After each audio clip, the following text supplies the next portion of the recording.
Yes, hello, and a very good morning, live from Canada, and more precisely, the Prince George Otway Ski Centre in British Columbia. It is a glorious morning here in Canada for the 2019 World Para-Nordic Skiing Championships, day number 2 here in Prince George. First day of competition was filled with some fantastic biathlon skiing. The medals were all dished out yesterday evening downtown Prince George, but today is all about the cross country. A very good morning to you. My name's Stephen Jameson. I'll be anchoring the coverage today here in Prince George.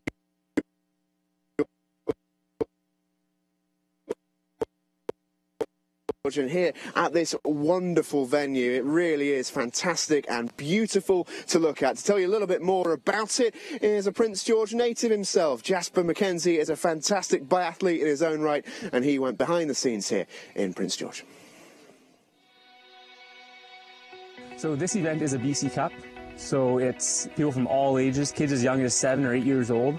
It's a really exciting event because you get to see the young kids develop year after year after year as they make the progression through the sport. And I'm really, really happy that Prince George was able to host it this year.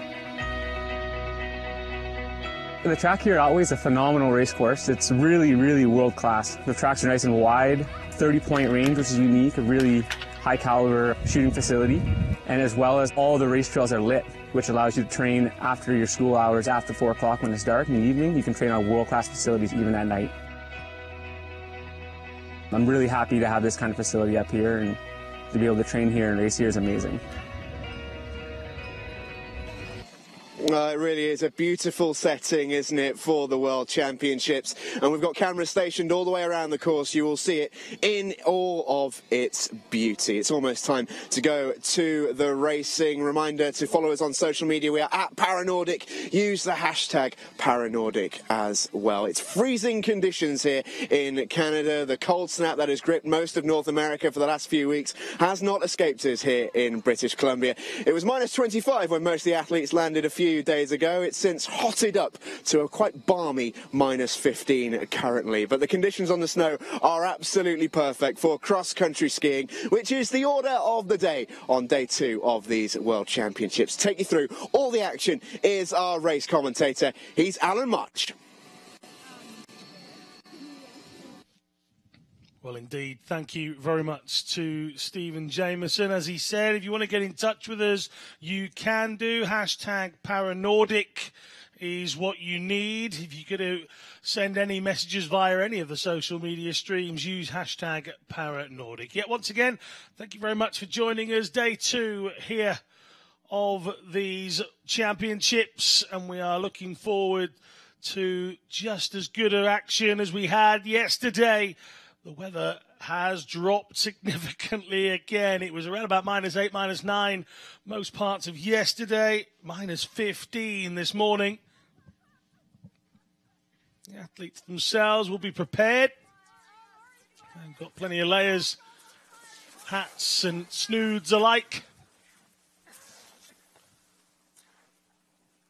6 events taking place, 3 for the men, 3 for the women. As standard, women's sitting is 2.5K round twice. The men's sitting 2.5K course, they go around 3 times.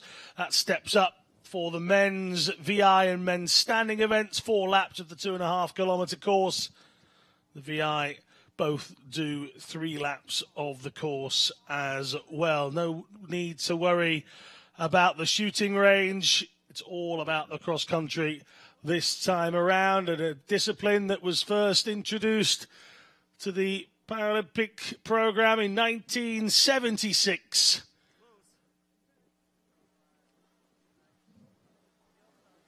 Rachel Morris will get us underway. Great Britain, Finland, Germany, USA, and Norway. Sinny Pugh of Finland's second, and Javika we saw in action yesterday, along with Gretsch, Eskau and Masters. Birgit Skarstein from Norway goes last. Masters, the Paralympic champion, will be hard to beat. In the men's event, A couple of Brits to go, a couple of Canadians to go. 4 Brits, in fact, including first start for Stephen Thomas and Callum Dubois. A few Americans at the other end. The Paralympic champion there at number 26, Shin from Korea. Snossen, bib 30, was silver medalist. And Maxim Yarovyi of Ukraine was the bronze medal. So there you go, all 3 of the medalists from Pyeongchang in the men's event. I'll have a little break after that before we move on to the men's VI in this cross-country event. Jesse Paczynski and Lukas Gabica. They're the first 2 to go.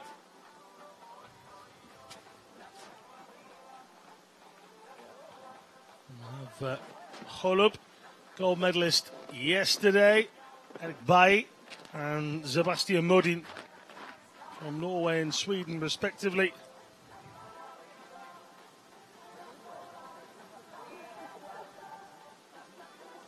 Men's standing action to come as well.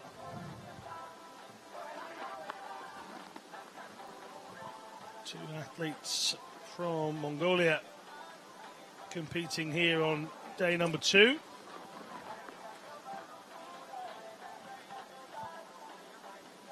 Davier taking the title yesterday in the first of the biathlon events, the middle distance event. Will be looking to get past Skupien of Poland and steal victory once more. Clara Klug was victorious yesterday in the women's VI events. Some tough competition once again.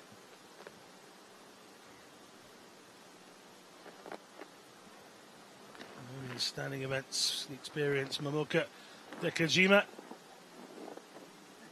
will take on the rest of the field, including Natalie Wilkie, the Paralympic champion, Emily Young, the bronze medal winner from Pyeongchang, and Vilda Nilsson will be in the mix as well.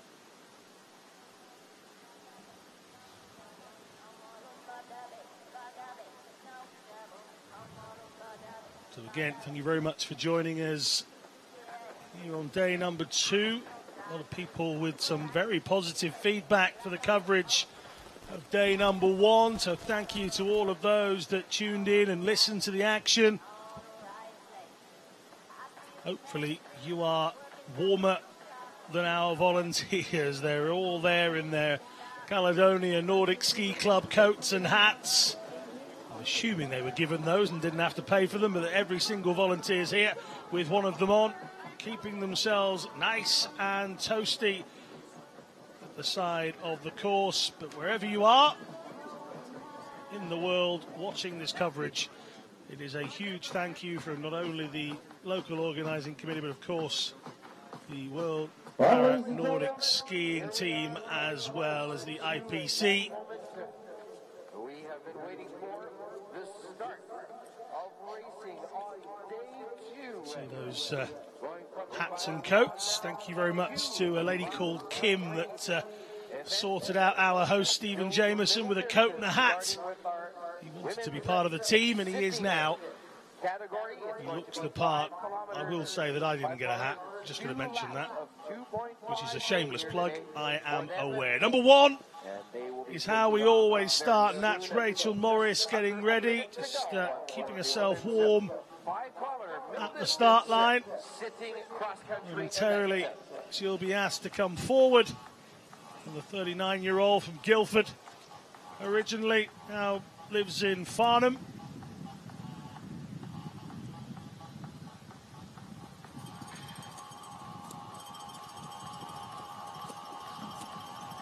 This lady knows what it means to be a winner. Paralympic rowing champion of Rio in 2016. Has won 3 World Road Cycling Championships as well. And 2008 paracycling Paralympic champion. Talk about a wealth of talent. She's taken the wheels off. She's got rid of the boat. How will she fare on skis? We're about to find out. First major competition for Rachel Morris.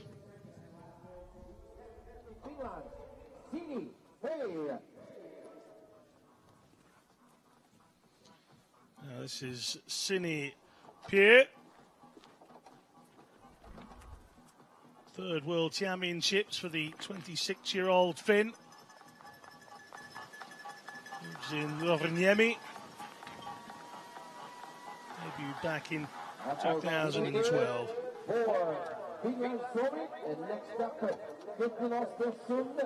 Not a hat, just the headband for Sini. Anja Vika doesn't go with the woolly hat either. Second contest in 2 days for Vika, whilst Morris and Pugh are completely fresh coming into this. Vika going around yesterday. A struggle. United States of America. She picked up a medal yesterday in the middle distance biathlon. The week goes she has already picked up a podium in Östersund this year. Silver for the United States of America. This is Kendall Gretsch. Next up.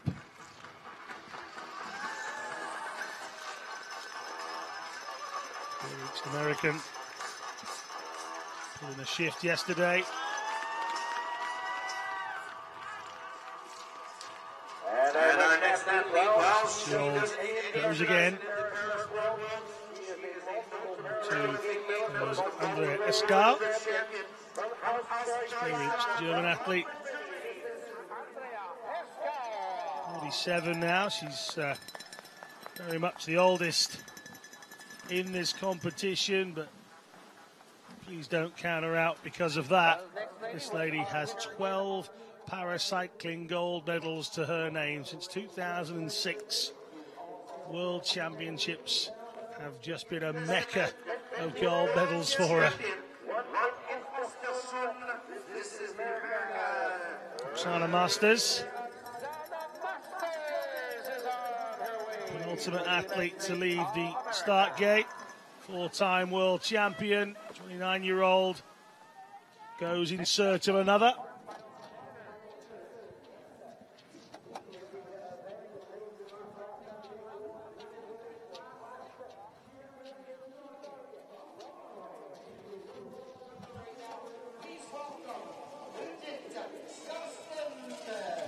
Birgit Skarsten bursts away from the gate. Can Skarsten take the world title?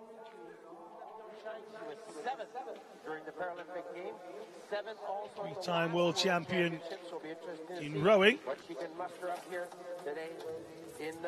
To medal at the Paralympic Games in cross-country. She has got a silver and a bronze from Finstrau. Gretsch being passed, or going past Anja Vika, which is a great sign for Kendall Gretsch to be catching the person that left in front of you. There is a nominated time gap between each athlete is released. And we are going to get going at 11:05, 30 seconds. So in 30 seconds. In those uphills, the struggle is very real. The excellent conditioning of all of these athletes comes to the fore. A bit of a breathing aid for Skarsten. And to see the blue mask on the face. As I mentioned earlier, a three-time rowing world champion. Here we go with our first competitor in the men's middle distance cross country sitting class. He was 20th in Östersund, part of the mid race yesterday, the middle distance race yesterday from Japan. Hiroaki. Excellent while swimming out in Malaysia. He depth of the water that she was jumping into. It wasn't as deep as she was made to believe. Now, this is the men's event. Hiroaki Mori starts us off.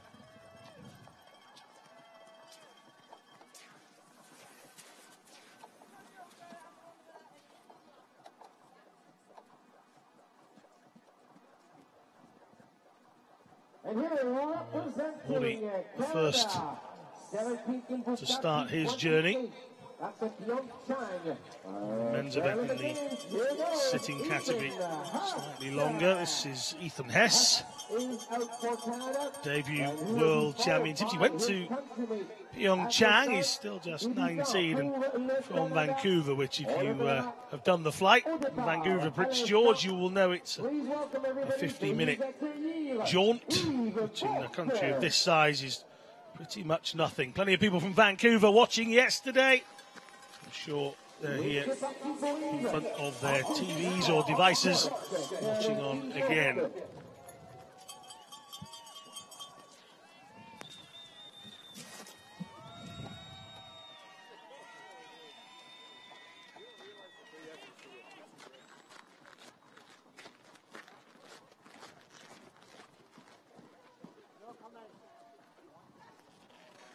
And now moving into the start gate, representing Great Britain, both in Östersund, 20th in Bukaki, here is Stephen Thomas.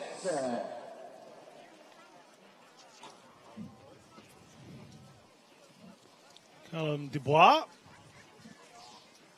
is getting himself ready. He was saying that his mum and dad would be watching on. 22-year-old Scott.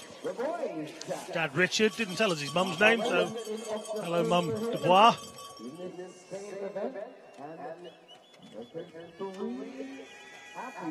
From Great Britain, starting back to back. As you see, Caleb Dubois on his way. Very much an international debut. Moving into the start gate now will be also from Great Britain, top 10 in Östersund. Ethan Hess making his way round. 3 Great Britain athletes in a row. Steve Arnold, who we became accustomed to yesterday. A member of the military.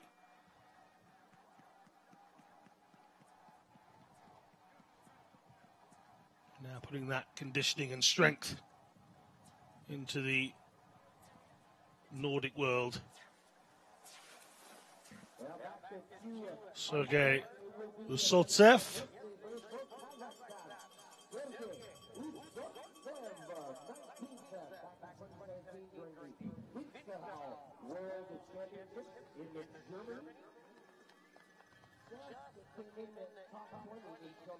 There goes Usotsev.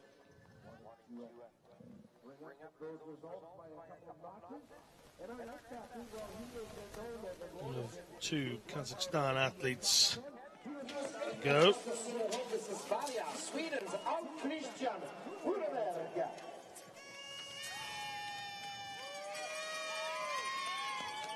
Söderberg from Sweden and Christian Frederberg.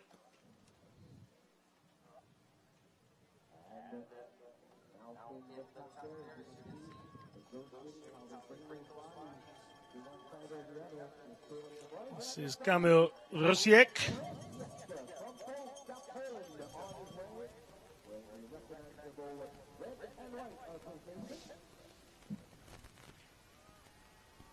Another that we saw in action on day one. And we go back to the start line, this time another racer from Great Britain. Just going around there is Steve Arnold. Pulled to try and keep the pace, but don't want to go tumbling over through that section. Scott Mina is now on his way. Another of the Brits that got underway his World Championships in the biathlon middle distance. Coming by very soon.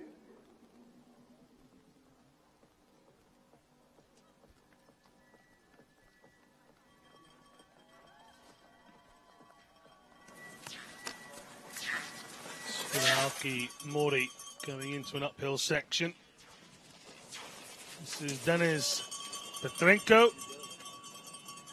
Mentioned there were two Kazakhstan athletes in this one. This is a second World Championships for the 29-year-old. Debuted back in 2013 and turning perilously as he went past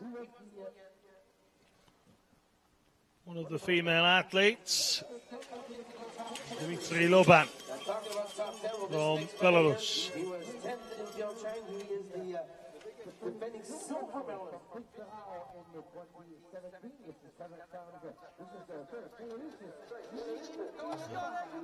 Getting those arms going. Gaining as much speed through these flat sections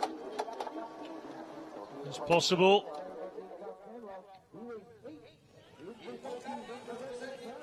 Derek Zaplotinsky.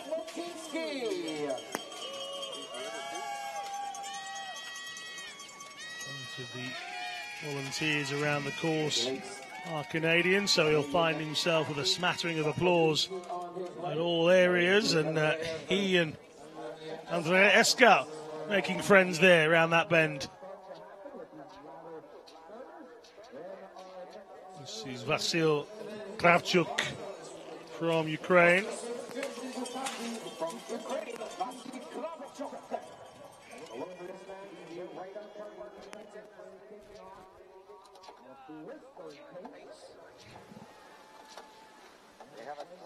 Kravchuk is away.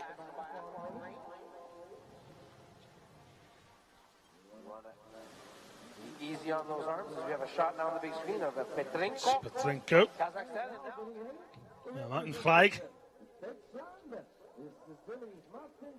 Another that was with us on day one.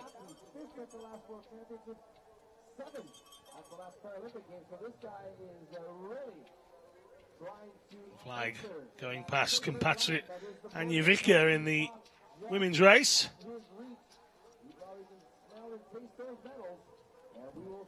There's Loban. The debut for Vasyl Kravchuk, the 22-year-old Ukrainian athlete. Here is the Paralympic champion, Shin Hyo-hyun.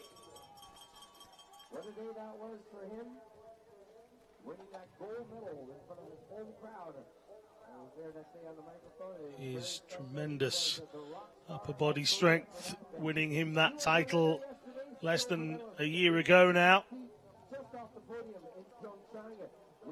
He will be out for more success. Taras Rad.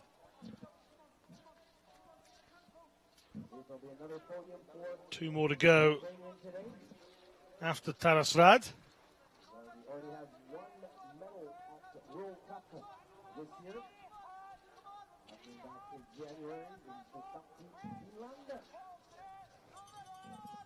Before him, we had the man who won the silver medal in Ostersund, Aaron Heitzenbach. There we are, Rad is on his way, so these final starters are by far some of the favorites. Ukraine athlete This event. gets himself away. Following him then, another of the team of Ukrainians that we have here, Maxim Yarovyi, 29-year-old.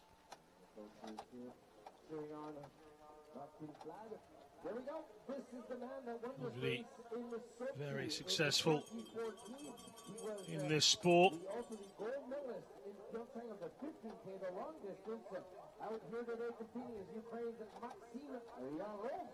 Be a major threat to the rest of this field.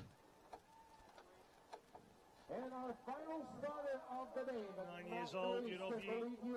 He won Ostersund, he won Bugatti, he won a silver Gold medalist in the 15K sitting in Pyeongchang, a bronze in this event, the 7.5 middle distance as they call it. Now Daniel Knosson,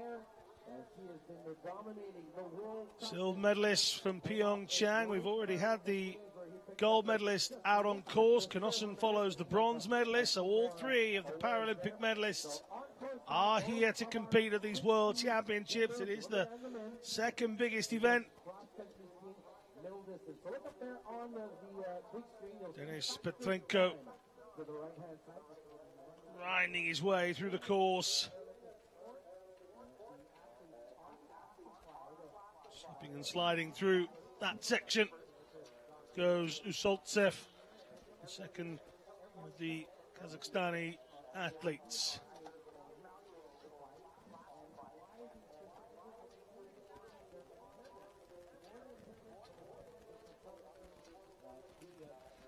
Early stages of the women's event then. Oksana Masters led at 2.5k, 7.49 was her time. Kendall Gretsch was in second, Eskau in third, Vicker in fourth, Morris fifth.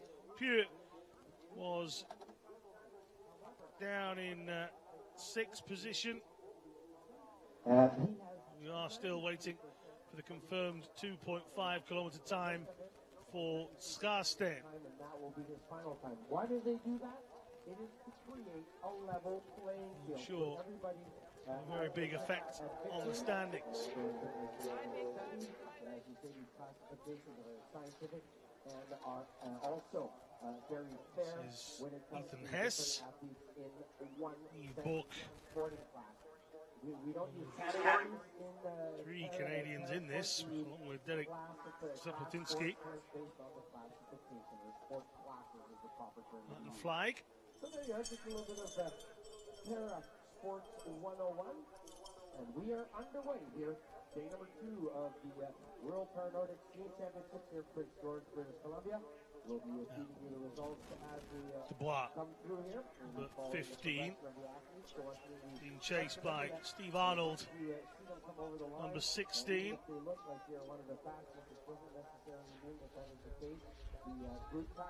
Second World Championships for the 39-year-old.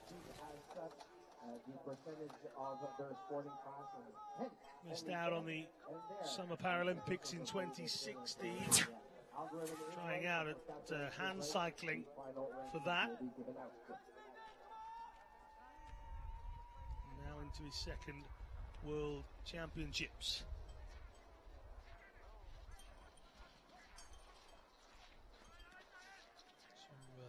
So, Soltsev, just going through your picture a moment ago, the 44-year-old former long-distance para-athlete on the track.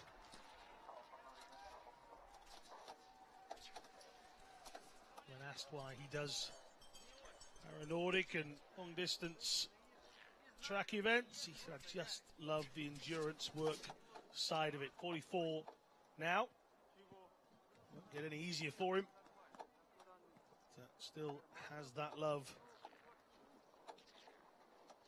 Skarsten's 2.5k time did come through eventually, 8.18, which means that the Norwegian was in third, but they're starting to come through now, so that's the first time allotted. This is Kendall Gretsch. Masters was 15:46.50. Kendall Gretsch is some 37.5 seconds outside of that one.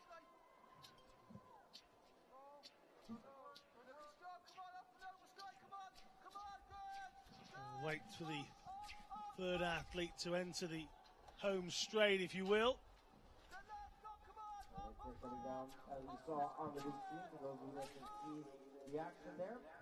Imagine that Skarsten and Eskau will be the biggest challengers. They were ahead of Vicker and Rachel Morris.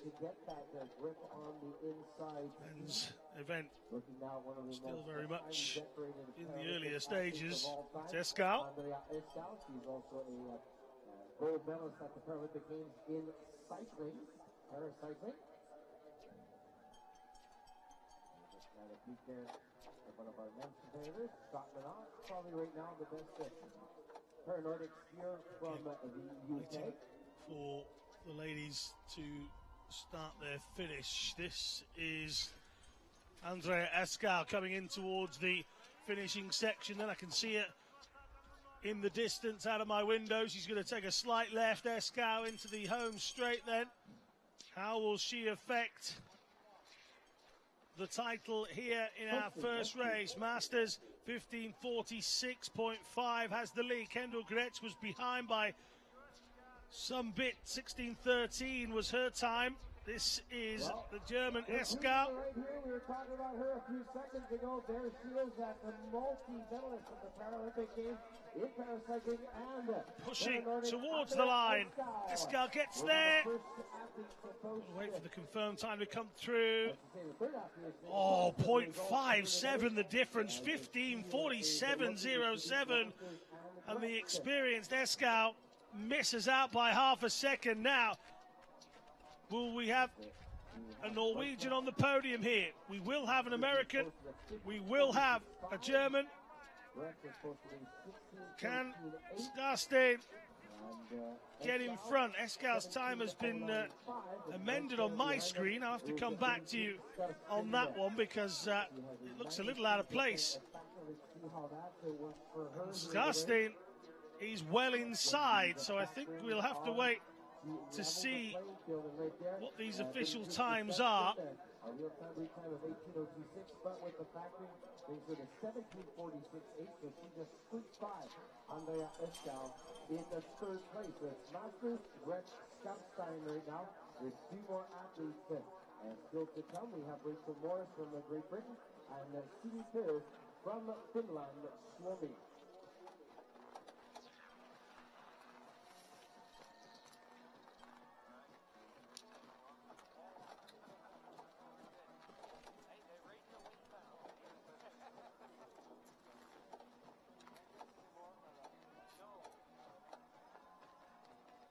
So I can give you the official times then. Masters 15:46.5. Kendall Gretsch 16:13.8. And then it was Birgit Skarstein who got into third, 16:46.8. Apologies for the times that you saw, the unofficial times on our screen, but they are the times that have been brought to me by the official system. So well done to Oksana Masters, Kendall Gretsch and Birgit Skarstein. They are the first three across the line. We don't expect Anja Vicker's time to challenge, but Vicker will be challenging herself to make it through the grooves and to the finish line. Coming hard is Sini Py from Finland. Has finished 5th and 4th this year on the World Cup. Let's see what her third World Championships for the 26-year-old. 89% is her factor. Failed to medal in the first few. Going to be a battle to do so this time around.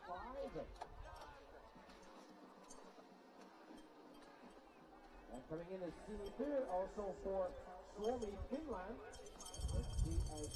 Through the line comes Sini. Now sits in 5th place after her factoring. It comes out to 19:36.2. So it is still Masters, Gretsch, Skarstein for the podium. Now over to the men's event. And I think we are going to see any moment now our first gentleman coming in. Recognition ceremony for the women's is very much nearly upon us. The men's event over the first 2.5 kilometres. Daniel Knossen had the better of the racing. This is Rachel Morris powering towards home, every strain of her body pushing and moving closer to the finish line. And there she goes. Well, former paracyclist, Paralympic champion.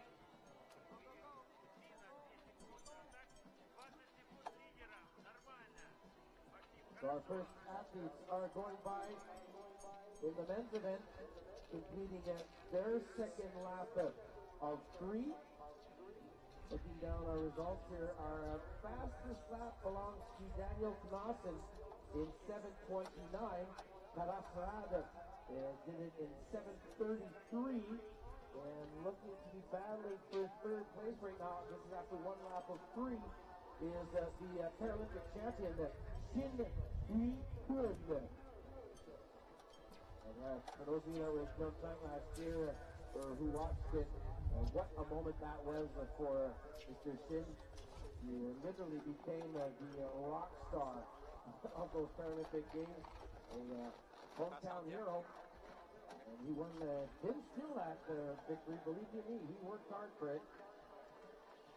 Again, a good visual now down on our big screen of Steve Arnold, also in the mix, his teammate Callum DuBois. And right behind him, if I'm not mistaken, that looks like, is that Derek or Mr.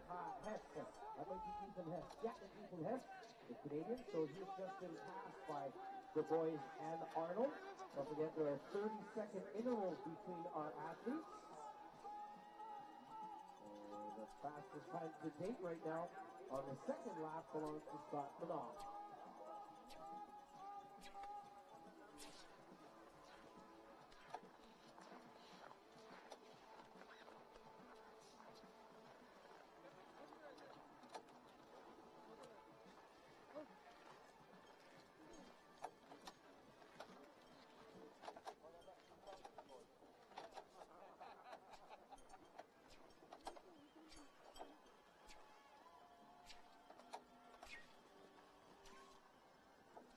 Ladies and gentlemen, this is the recognition ceremony for the World Para-Nordic Ski Championships Women's Middle Distance Cross Country Sitting Sports Class.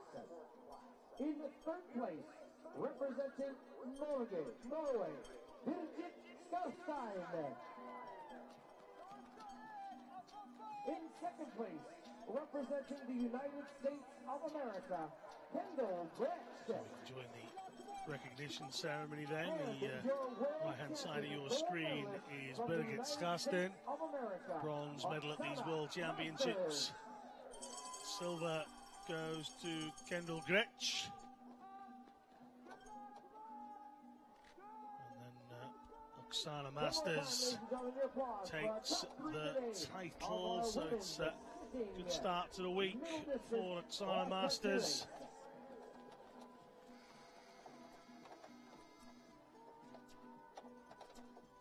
Gretsch joining her in a podium position again, but it's Masters with 2 from 2 so far. Kendall Gretsch has settled for silver on both of those occasions.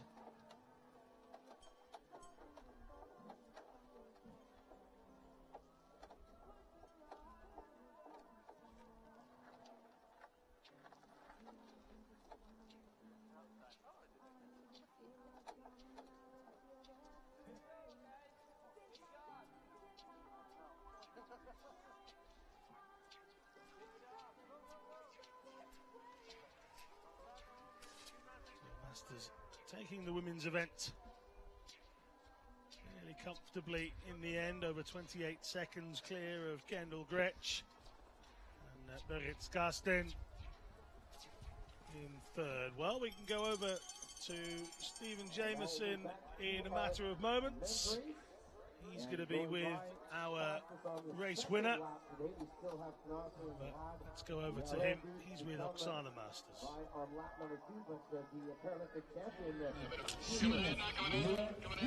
Yeah, thank you very much, Alan. Oksana, huge congratulations. It must be the most perfect start to this World Championships for you. Oh my God, perfect is an understatement. Yesterday was a complete, just unexpected, and today was just, I was eyeing today for cross country, and it's an amazing start compared to my start from 2018 Pyeongchang. For sure, and did yesterday give you some confidence heading into today? I know it was your preferred race, but it must have given you such a boost getting the gold yesterday as well. It was a boost, but it's 2 different disciplines, cross country and biathlon, and it was a very tough race yesterday. It just came down to basically the difference between one shot, and today I just basically tried to focus on skiing and keeping it smooth and strong, and this is my favorite for sure, cross country right now. Well, it certainly looked it out there today. Congratulations on the gold medal. Thank you so much. Thank you. You're very welcome. Go and get yourself warm, Oksana. Alan, it's back to you. All right. Timing point. And he goes by in 7:43. So certainly lots of smiles from a double world champion of 2019 already. Won't be far away from starting to welcome home the men. Knudsen led after 5 kilometres. The women's race is 5k, the men's is 7.5. Martin Flag was in second position, but only by a matter of 4.8 seconds. Thomas Rad was in third. He was only 5.2 seconds behind Knudsen, so the lead, interesting after 2.5 kilometres, interesting after 5 kilometres. We now wait for those athletes to come through at 7.5, don't we? Some it's more of a chore than others. See the arm rate vastly different between Knudsen and the struggling Furberg, who can only look on in awe there, couldn't he? And you see the pain etched across the face of the Swede. A newcomer, but struggling, and you see all the strength that is necessary to push themselves up those hills. Great pictures there, great shots from our team. And coming down now, this is Maxim Yarovi. He is one of the veterans, picking up gold in Pyeongchang in the long distance, picking up gold in Sochi in the middle distance. He was the gold medalist at the previous games before Pyeongchang. And Knudsen is just flying right now. This guy's got nitro in the arms. And another very experienced veteran here. This is on our screen, Dimitri Loban. Loban has been a silver medalist at World. That was in 2017, but the world of Nordic has very much changed. This is Steve Arnold just manoeuvring himself through this section. You see how much speed these guys pick up into the left-hand turn through these woods.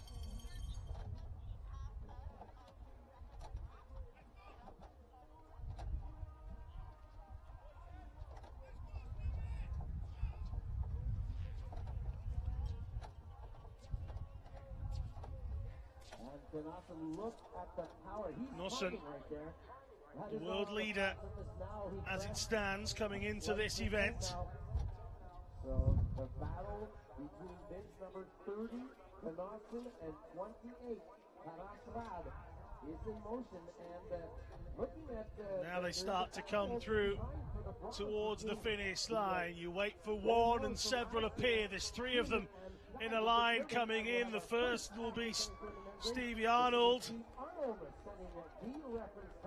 He checks his own time.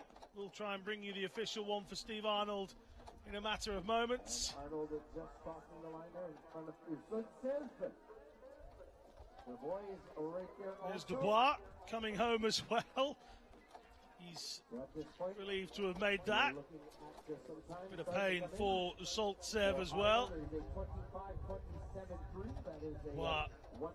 Welcome to the World Championships, my friend. I'm sure Mum and Dad back in Scotland watching on, cheering at the TV.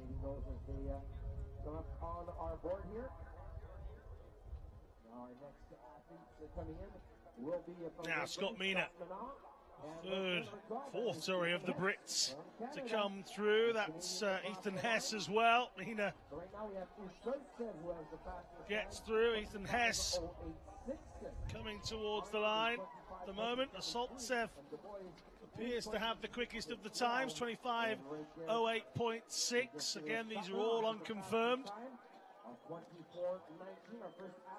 Magic Computer has to do its figuring out behind the scenes. Steve Arnold in second, 25:27.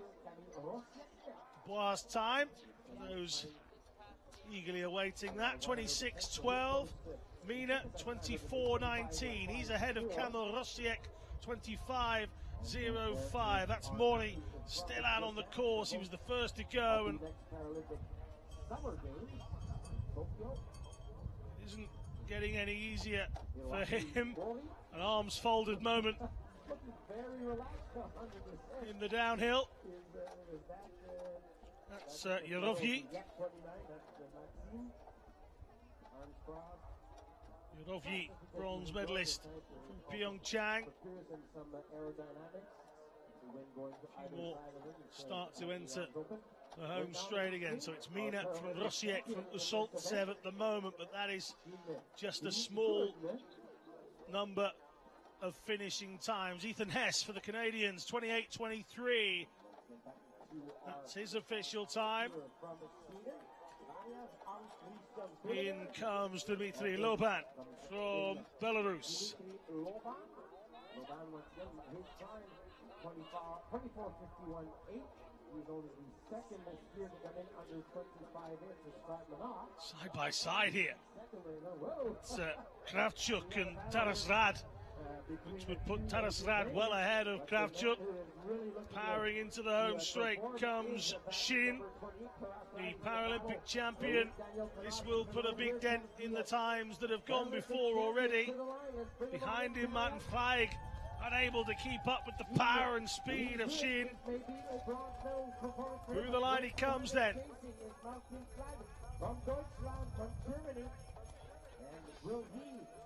Shin's time, 23:32.20.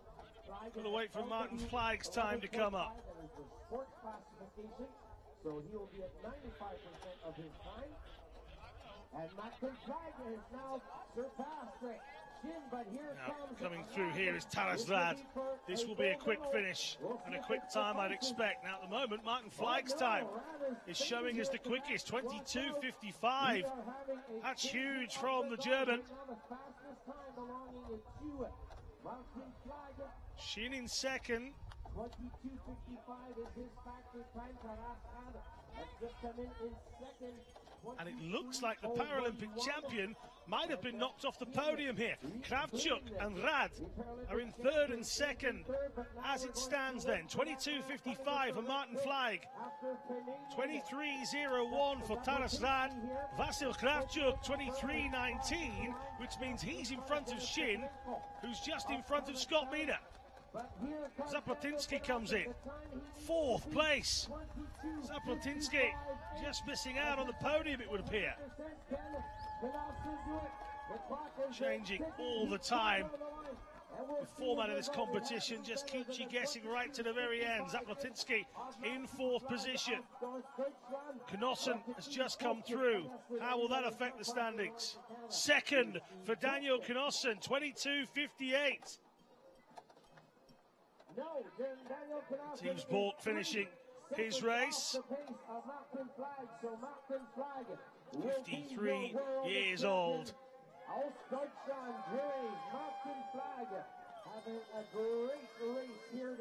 The oldest man involved in the competition, he's bought. The 53-year-old from Quebec has not disgraced himself at all. It's his second World Championships. Didn't go to Finsterhout, but he is here in Canada. And everything is done properly. These are our first time results, but they usually stick.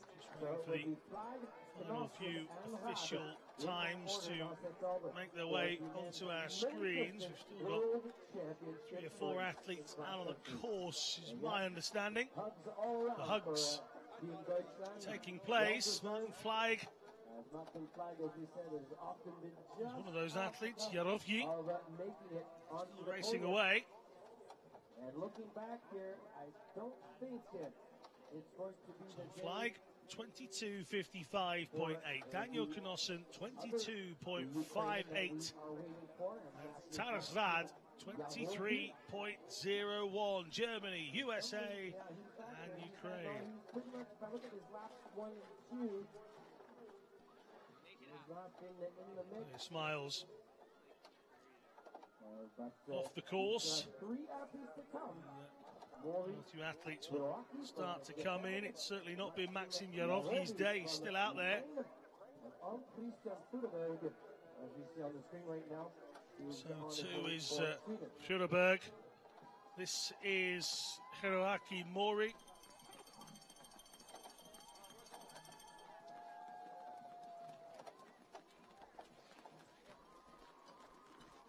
As we just had the crossing of the line by Hiroaki from Japan. He finishes right now. Look at his time as it will come up very soon onto our board here. Martin Fleig, 25. Daniel Knosson in second place. And Taras Rad with 23.01. A couple more of the athletes coming in to the final section, and Fjöreberg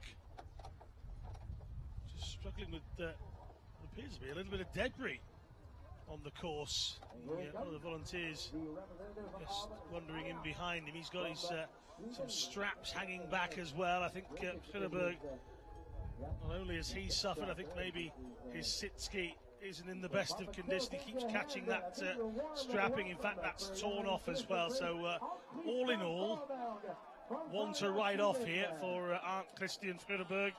He's still got a little bit of a smile there as he comes across, some 7.5 minutes behind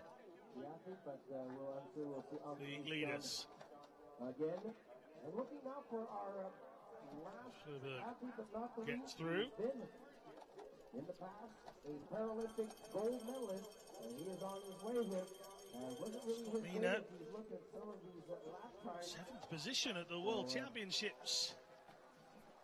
There's no laughing matter. Good performance from Scott Mina, 24.19. A warm welcome, folks, as here he is coming to the end. A great champion. From one of the strongest, coming in strongly into the final section, bronze medalist from Pyeongchang. This is Maxim Yarovyi, just off your screen at the moment. But Yarovyi coming home, and he gets across the line, so we'll try and give you a count back on his time in a couple of moments.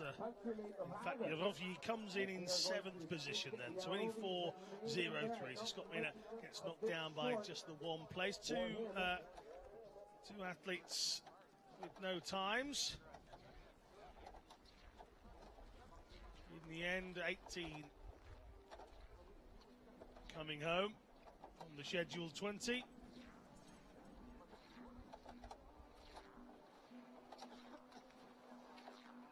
But it is definitely a victory for Germany's Martin Fleig. Daniel Knosson and Taras Rad the closest to him.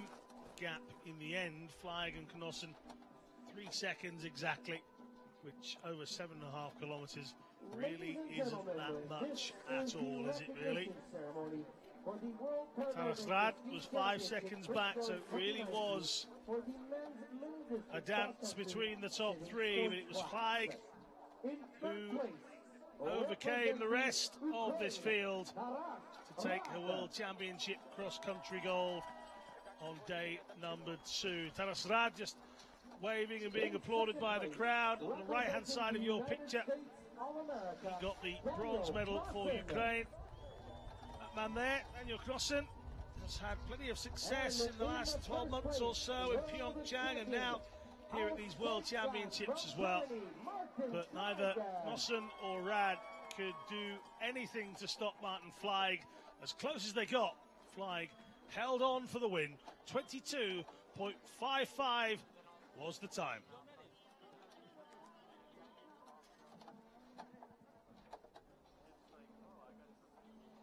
Ladies and gentlemen, please, once again, your applause. 3 medalists. For our top 3 of this World Championship. Take a look at the official standings in a moment. 4th place was Vasyl Kravchuk from Ukraine. Denik Satlotinsky from Canada just missing out. The 5th place finish for him, as you can see there, the Paralympic champion down in 6th. Not a good day for Shin. Yarovyi coming home in 7th. Scott Mina finishing in 8th. Dmitry Loban taking 9th position. Kamil Rosiek getting us our top 10. The 2 Kazakhstani athletes coming in after that. Sergei Asotsev, Denis Petrenko. But it's all about the winner. Martin Fleig is with Stephen Jameson. Let's hear from the winner. Yeah, thank you very much. Down at the finish. So we'll be back with our next start at 12 o'clock, so about 15 minutes time. Don't be going anywhere, as we'll have our visually impaired men's middle distance cross country race coming up.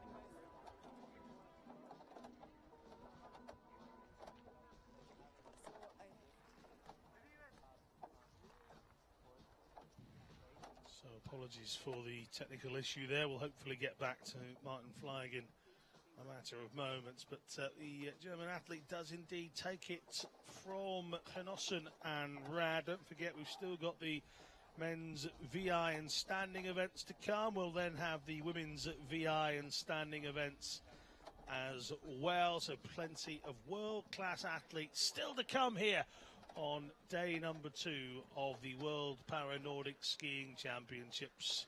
The women's race was first this morning. Let's take a look now at the official results for that event. Oksana Masters taking it from Kendall Gretsch. Don't blink, it's not yesterday's results, but it is the exact same way they finished yesterday. Birgit Skarstein comes in third position. Andrea Eskau misses out on a medal, and Eureka in third position. Let's go back to Stephen Jameson. We've got rid of the gremlins, but we've still got the gold medalist. Yeah, thank you very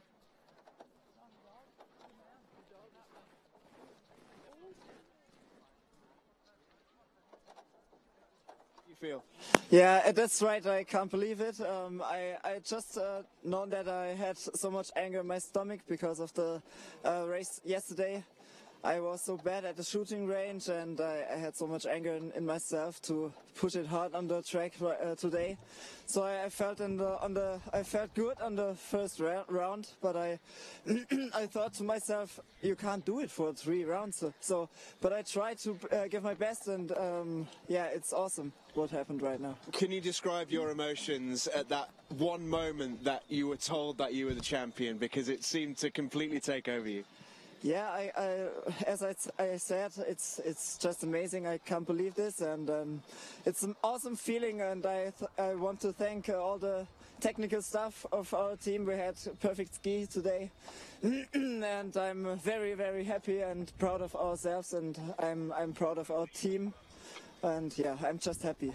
It was fantastic to watch you today. Best of luck for the rest of the week. Big congratulations. Thank you. Thank you. It's back to you.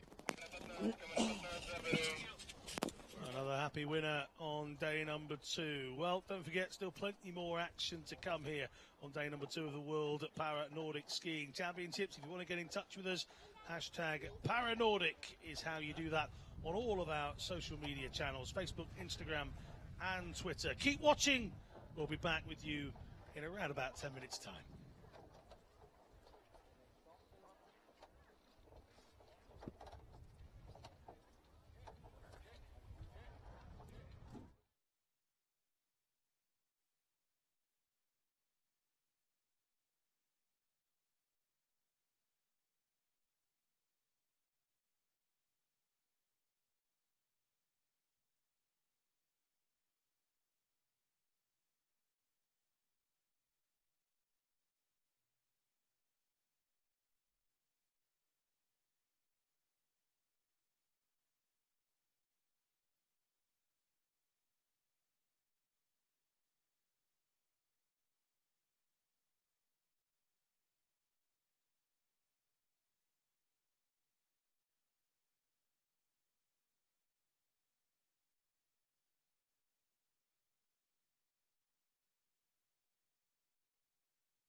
guide.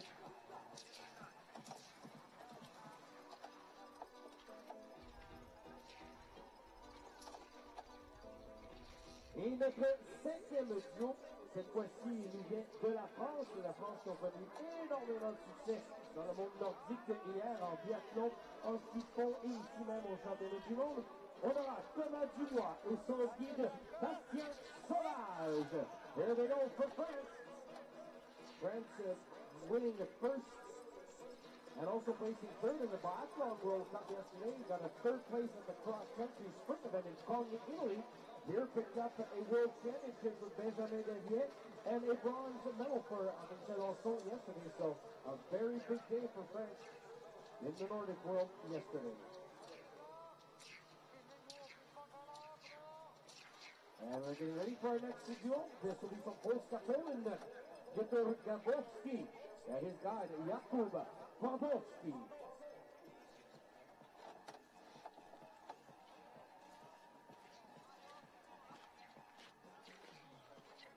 And setting up our next pairing in this men's visually impaired middle distance cross-country race. From Deutschland, this will be Nico Messinger and his guide Lutz-Peter Kraussmann. So welcome back to the coverage of day 2 of the World Para-Nordic Skiing Championships. We're into the men's VI event now. Vision impaired athletes grouped together in 3 classifications, B1, 2 and 3. All of these athletes requiring a guide to assist them through the course. 15 athletes taking part in this vision impaired cross-country event, the middle distance event here on the second day of these championships in the very beautiful Prince George, the Caledonia Nordic Ski Club. Very proud to be hosting these championships indeed. Anthony Chalençon, medal winner yesterday with Simon Valverde, the guide. Chalençon taking the victory in the biathlon. How is his cross-country good affair here on the second day? Go back to Ukrainian girls. This time we'll see Alexander Kazik coming up next to start. Kazik's going with guide Kucheraki for this one.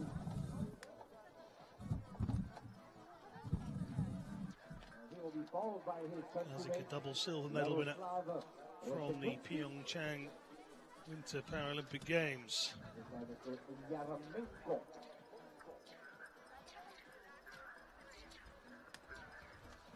Yaroslav Resetinsky from Ukraine up next. The 6-year-old bronze medal winner, the 2015 World Championships. He's guided by Konstantin Yaramenko. Now the man who won a bronze medal in Östersund in this race, Dmitry Schwarko, with Vasil Potapenko as guide, is just about to start. So one of the top duos for Ukraine in this event. 4th. After that is Volkati, 6th in Pyeongchang, 6th in Cincinnati. Dmitry Suyako for Ukraine now. A forerunner here today, definitely for the big prize. This young man, this is Yuri Holub, yesterday's gold medal winner. Also bronze yesterday. Yuri Holub and his guide, Dmitry Kutsurovich, picking up a medal yesterday in the biathlon event. Watch for him to be hot. So Holub gets away. Can he make it 2 from 2? Are competing today as they know that was Brian Eric Bay, who was the Paralympic champion in this event. As we see, getting ready now. Eric Bay, 3 medals home from Korea last year's games. 2 bronze and a silver. The silver coming in the relay. One of the bronze medals also coming in the relay back in 2014 as well. However, Ryan is presently in Monaco as he is up for the award for Sebastian Modin, Paralympic athlete in the world. Swede with bib number 55 for this competition. He'll be back in action here on Tuesday as we see his longtime rival, the medalist in the Sprint Classic in Pyeongchang. And his guy He's from Östersund. And he won Östersund. He won Bugatti. Surprisingly, did not finish Pyeongchang after a huge crash. His bite. Looked like anything at first, but once we got the latter images, he was lucky. He's guided by Arvid Nelson. Going off track in the descent as the competition was really heating up with the Kiva. So he ended up going off track. And back in Fitzgerald in 2017, he was fourth. So there we go. All our athletes in the men's middle distance, visually impaired, are on track. Our next group to start, it will also be a 10K race for our men's middle distance. This is Jesse Pachinski. We saw him go first from the gate in this classification. He's already been going for some 8 minutes. Following those lap times here throughout this race. That's Thomas Oxal. If you're just joining us, if you've been here with us since this morning, just a reminder to create a level playing field. As you have athletes where their impairment or disability affects them more in their performances than others, the International Paralympic Committee and the international federations that are at the forefront of different sports have created and his guide Ole Martin Lid, process based on the athlete's keeping things tight. condition.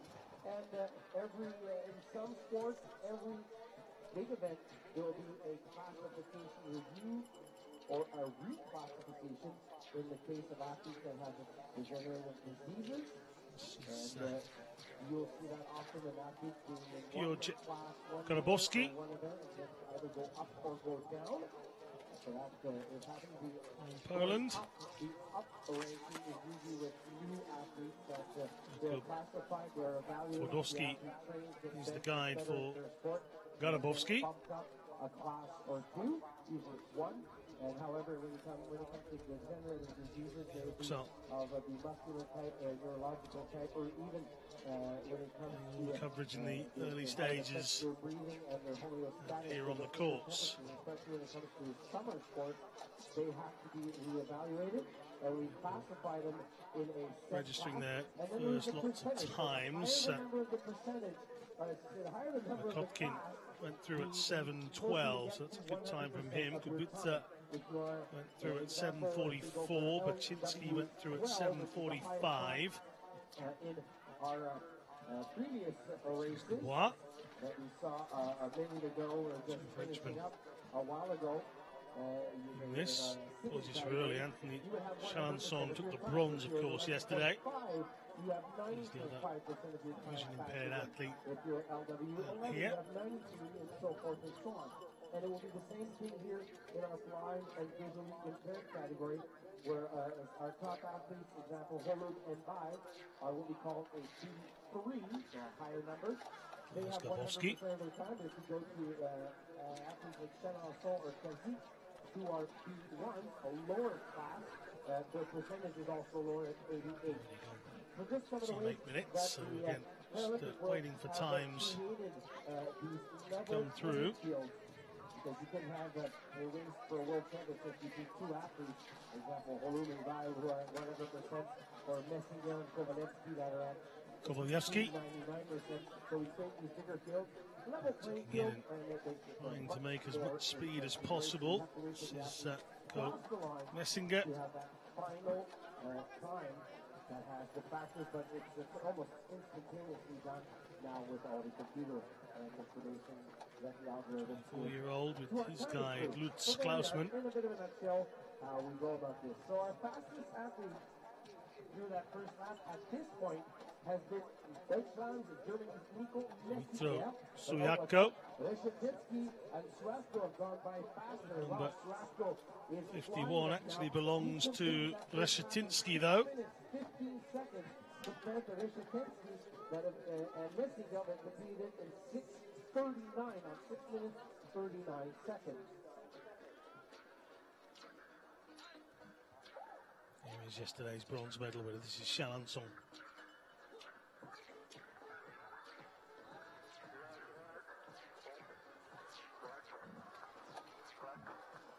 Marvellous performance yesterday. Take that bronze medal.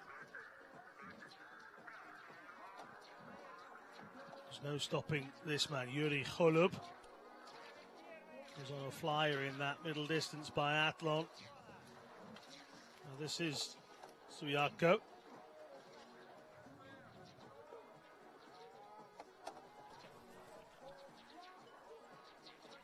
Chalençon continues to make his way around. Standing event is next on our radar.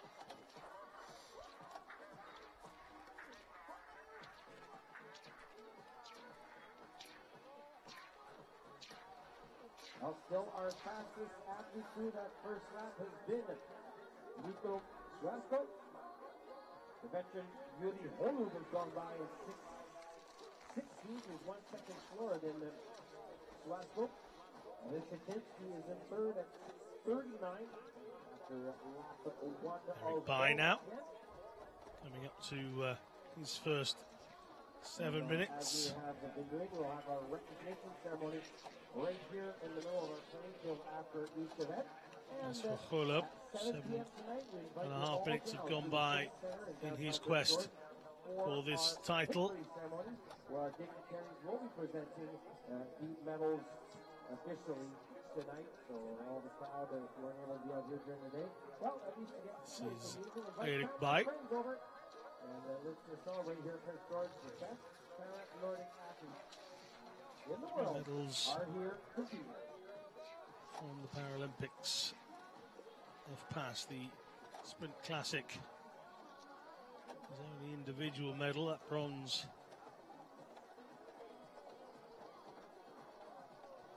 He came home with 2 medals in Finnstroud. He got the relay medal, silver and bronze again in the 20k. Doesn't complete in the biathlon section. I'll give you the official standings after the first 2.5k then. So Sebastian Modin led at 6:11. Suyako was second and Holub was third. Let's turn our attention now to the men's standing event. This is Dashjoj Segmid. First of 2 Mongolian athletes competing out here in Canada.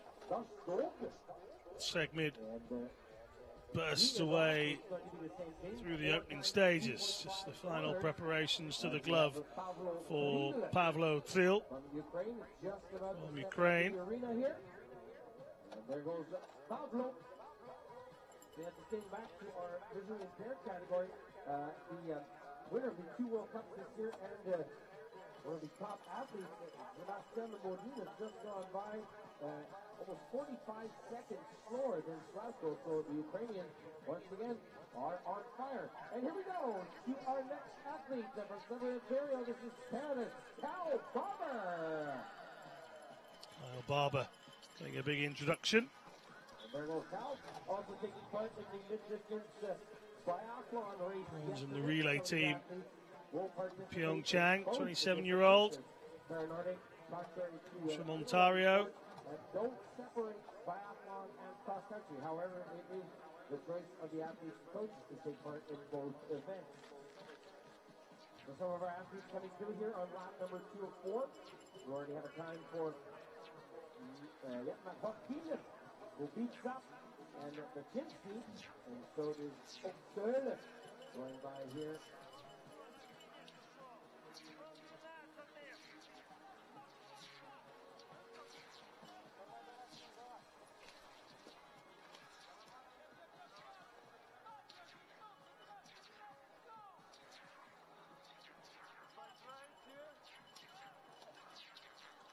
Alexander Gerlitz. See Alexander using the bib to place his left arm underneath, keep that secure. And use of the left arm due to his impairment. Gerlitz tucks that away.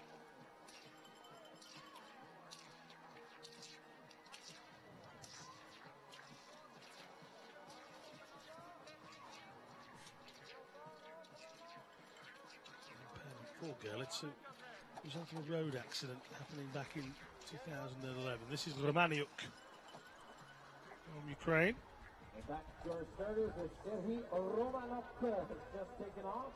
Second World Championship for the 23-year-old. Well, he took up the sport in 2013. Yet to find a medal for his efforts. Hakon Olsrud. Our next contestant, this is from Norway, Norge, Hakon Olsrud. So Hakon with that famous royal name. Individual medals for the 33-year-old from Hamar. Now lives in Oslo. He's a teacher when he's not out here competing. Maths teacher, to be more precise. This is Daiki Kawayoki. For Japan, this man has picked up a silver medal already this year, top 10 at the One of the fourth place relay team from Pyeongchang. He's still only 17.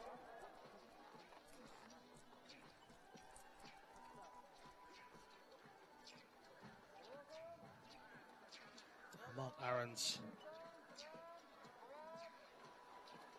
But 69 for him today. Keep your eye on him out on the course. 6 medals in Pyeongchang, including that gold. Gold that came in the 15K individual biathlon event.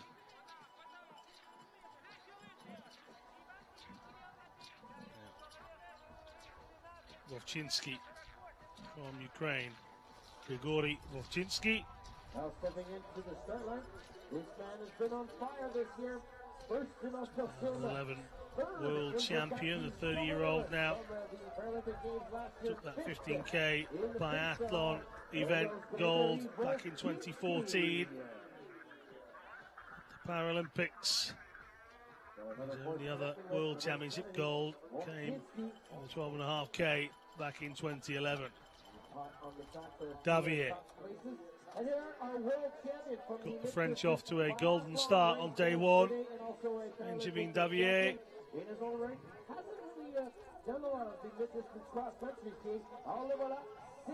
The athletes really are starting to mix it up together. Davier just going past Eric Bay in the VI section. This is Vito Skupien. This is Vito Skupien. He is the world leader at the moment. And in Finland, back in 2017, picked up 4th place. So he is always in big international events. Skupien will be here to be a part of the leading pack. So they are all on course now. How high on the leaderboard will he finish? I think by putting in the effort to make a dent in the medal positions for the vision impaired athletes. So after lap 2, we still have a very close race between Yuri Holub, who's actually a bit faster now on lap 2. Away. Dmitry Suashko, so the Belarusian. Skupien 29.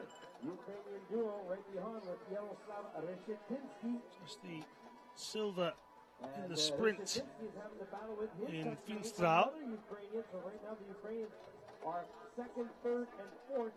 So Reshetynski battling with Kovalevsky. The biathlon action yesterday, has done some in the past. He took part in both the middle and the sprint events in Finstrau. And he wraps up there what we have in regards to our top He went for the 7.5 sprint in Pyeongchang, but has had a good start to this season. There is Kupian from Poland moving through the trees. This is Modin. Sebastian Modin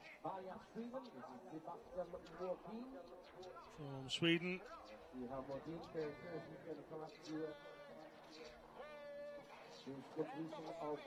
Modin's guide is Emil Johansson.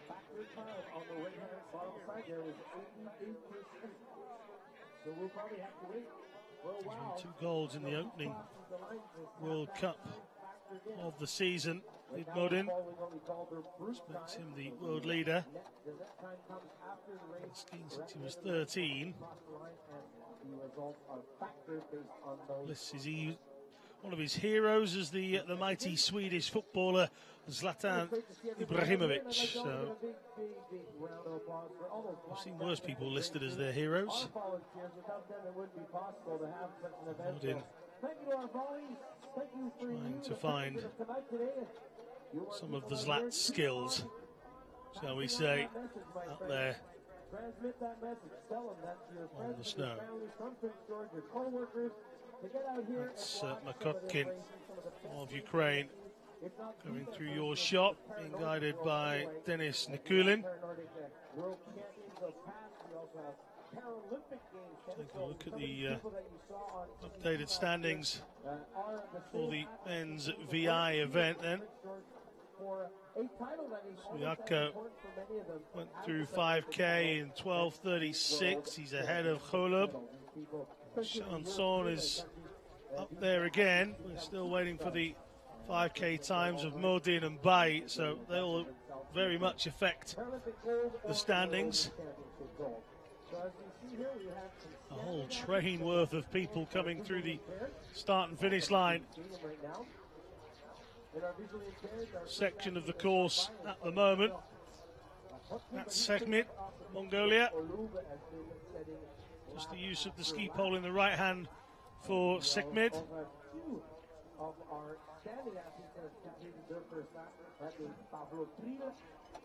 That's Kawayoki going through, Maniuk. And now Vovchinsky. Just the use of the pole in the left hand to help him up those uphill sections. This is Kyle Barber moving steadily through the course.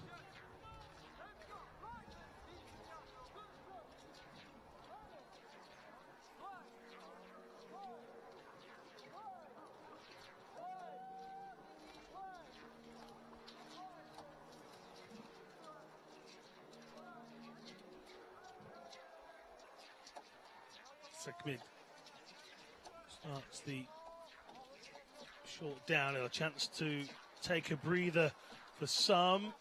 Those that maybe have their eyes on the medals will be perhaps kicking on down that section where they can and really starting to turn the screw on the others.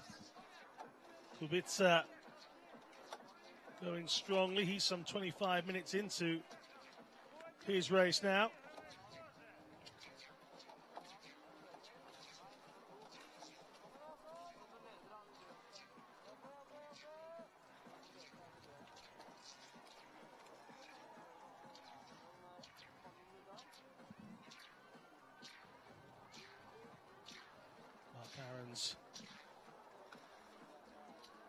Bib number 69 in the men's standing. Just 12 athletes in the men's standing, 15 in the VI.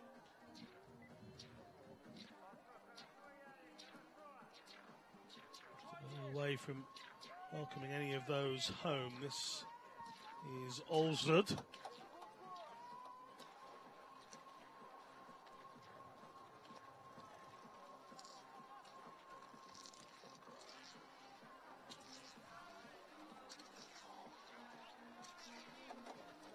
Davier once more.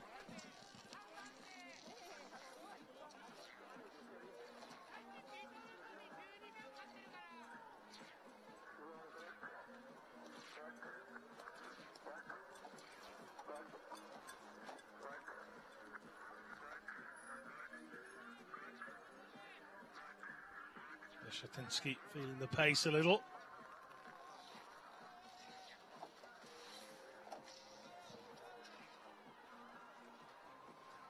As we see Dubois skiing through here.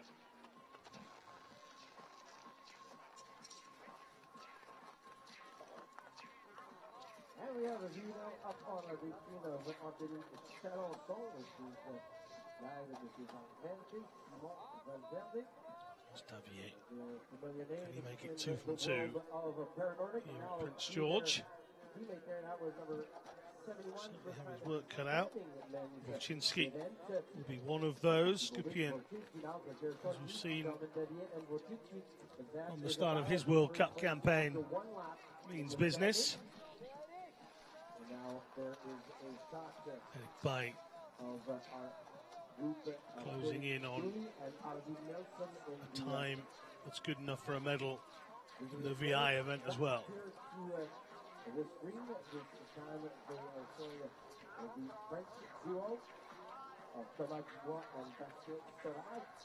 think they will be the go-to matchup on the French side. I think Channel and Valverde with number 49 are more the duo to watch. But watch out for these two gentlemen. Second in Ostersund, fifth in Bukaki, seventh in Pyeongchang. They are a force to reckon with.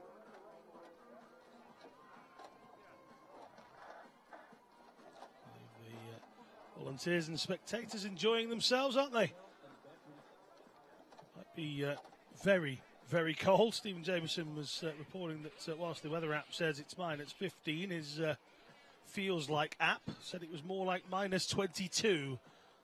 So, understandably, some of the volunteers and spectators dancing along to all of the music, no matter what it is, good or bad, just to give themselves a chance of being warm.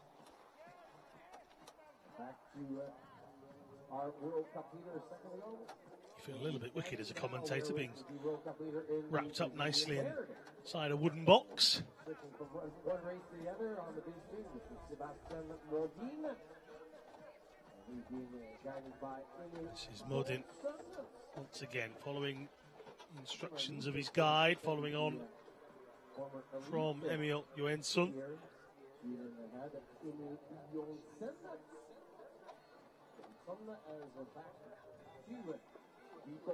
There's Skupien.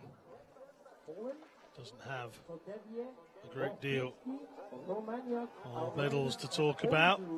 29-year-old. Silver in the 1K sprint back in Finstrap. He has had a good start to this year. We'll be hoping to build on that. Modin, the other world leader, as we entered these two races. In the visually impaired standings after 3 laps, fastest has been as we have right there over the line and coming in our first duo, being from Ukraine. So they will set the reference time. Skupien was electrocuted at the age of 11 in an accident, resulted the loss of his right arm below the elbow, also part of his left hand. So Skupien, his impairment not from birth. The athletes differ, often having slightly different impairments. Skupien's is acquired. Now we're starting to come towards the finish of the men's VI race then. And they come in just in front there. The line comes Kovalyevsky. Just a whole gamut of athletes coming in, so we're going to get Is Holub on the right hand side of your screen coming through. So Golub's time, that's the lead at the moment, 25-36 for Yuri Golub. Suyako in second on 25-39 should I say. Oxal's time won't affect the current standings. Kovalyevsky is in third at the moment. Messenger missing out.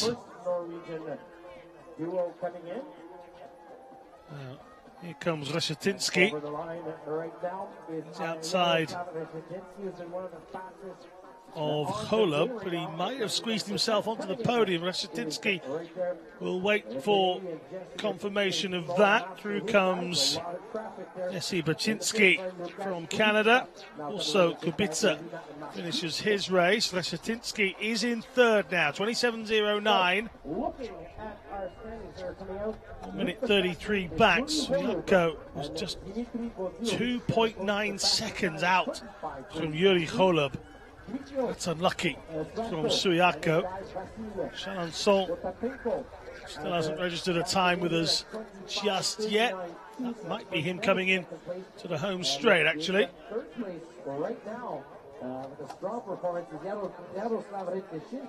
Indeed it is, Anthony Chalençon. He's not going to get gold, but he's looking good for another podium place. It was bronze yesterday, and Chalençon bursting through the line. We will wait for the official times to come in, but it looks like Chalençon will take the third position for now. He does indeed, 25.56. So the top three now inside the top. Inside 26 seconds, Sebastian Modin and Eric Bay will be the next two that really put pressure onto Yuri Golub.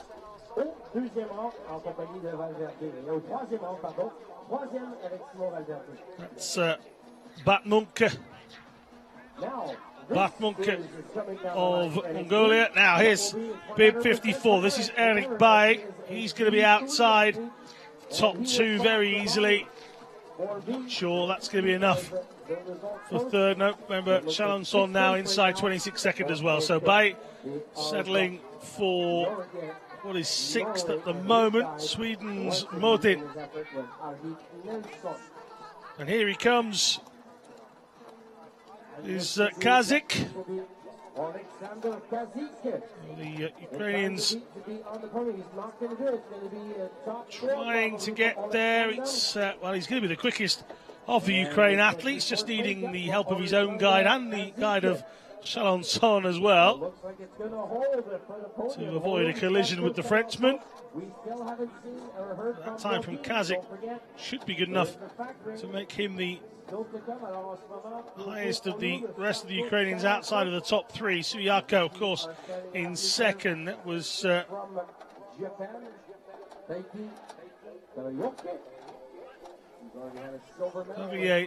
few moments ago in the men's standing. The Ukrainian team looking on.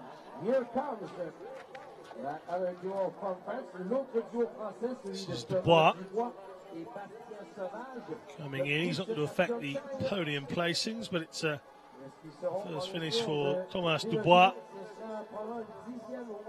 as he gets across the line. He's felt that.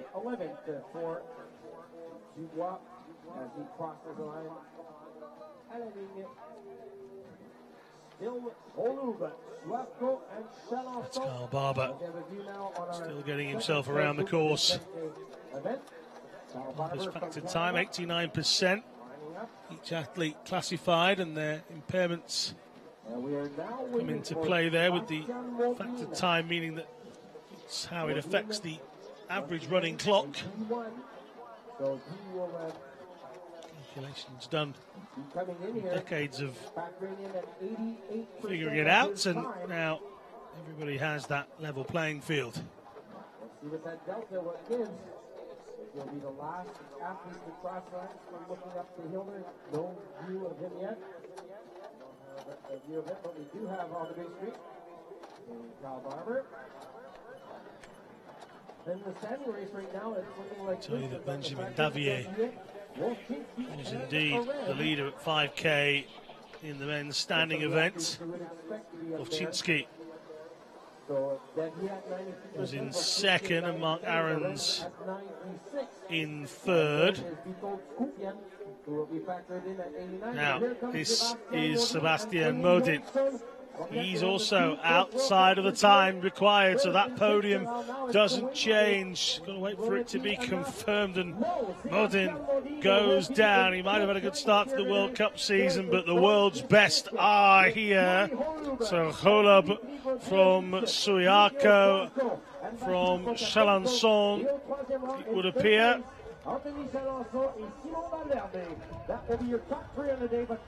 Holub, Suiaco, Chalençon is how it finishes in the men's VI. We'll take a look at their recognition ceremony in a matter of moments. I'm sure athletes will be gathered together and paraded in front of the spectators up on the balcony of the lodge. That's just outside my commentary position. The standing event, though, still got plenty to give. This is Pavlo Trill. Trill was down in third from last position, bib number 62. And Modin just being helped to his feet. He took a lot out of him, that effort to find a medal, but there's some Norwegian flags flying the side of the course. Great to have everybody out here. We'd like to thank once again our showcase sponsors, maybe TELUS, CP Communications, Brand, Techno Spartbunk, Medicare, Capirus, Diversified Transportation, Colossal Vision, Integrity Welding, Equipment, Asphalt, Northland, CKPG TV, 101.3 The River, 99.3 The Drive. And that going pretty quickly is Romaniuk. And once again, the start line once again. And thank you for all the 12:40 here locally. From all over the world that are covering this event, and we appreciate it. Romaniuk was down in 7th position a little bit earlier. Those are our volunteers, and without the volunteers, we don't have an event, my friends. After 5 kilometres, Davier was the man to beat. Really, really appreciate it. And in a few moments, we'll have our recognition ceremony for our recognition ceremony for the men's VI event. We'll get that fairly soon. Hakon Olsrud just going past Alexander Gerlitz of Kazakhstan here. Yes, applause in the gallery. There's Mark Ahrens from Charlotte, California, now living out of Canmore, Alberta.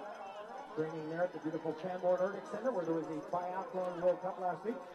Was there, and it was cold, but right there, hot on his track. So wearing that white buff is the world champion from yesterday's race. He's also been a Paralympic Games champion. He was the world champion in this event in fifth at hour 27 de la France. Benjamin Davier.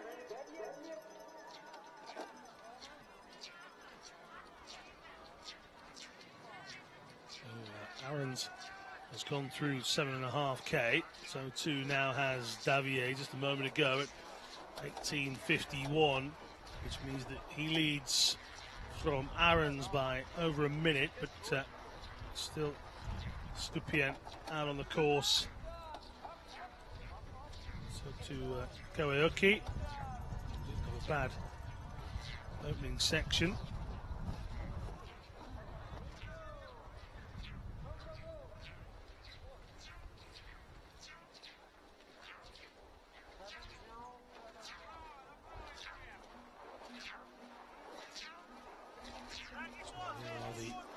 Athletes that have taken top spot in the men's VI event then, the right hand side of your screen, same as it was yesterday.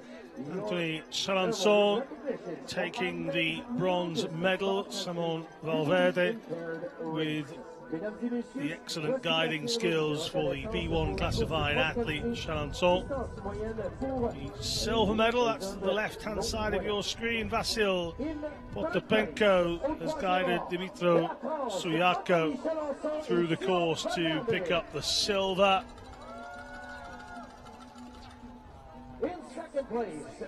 Dmitry Budzilovic taking Yuri Holub around the course here at Prince George successfully again on day 2, and that is a second title in 2 events for the great Yuri Holub. He really is having a fantastic couple of years in this para-Nordic world. Back to the men's standing event. Athletes from that have pretty much all gone through the 7.5 kilometers now. So we'll be eagerly waiting to see what happens with that standing event. We'll try and grab some words with our winner in the men's VI event.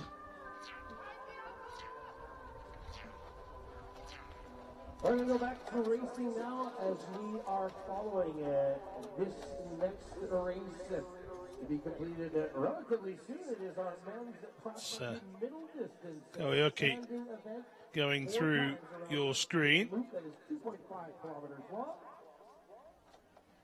And it's been an exciting one in our blind visually impaired race. Coming into the home section just yet.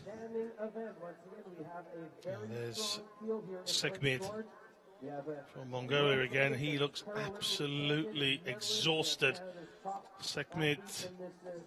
But we're going to speak to somebody who's already had a chance to breathe. Yuri Holub is a double gold veteran at these World Championships. He's with Stephen Jameson. Yeah, thank you very much. We are down here at the finish line. Yuri Holub, congratulations. How does that feel?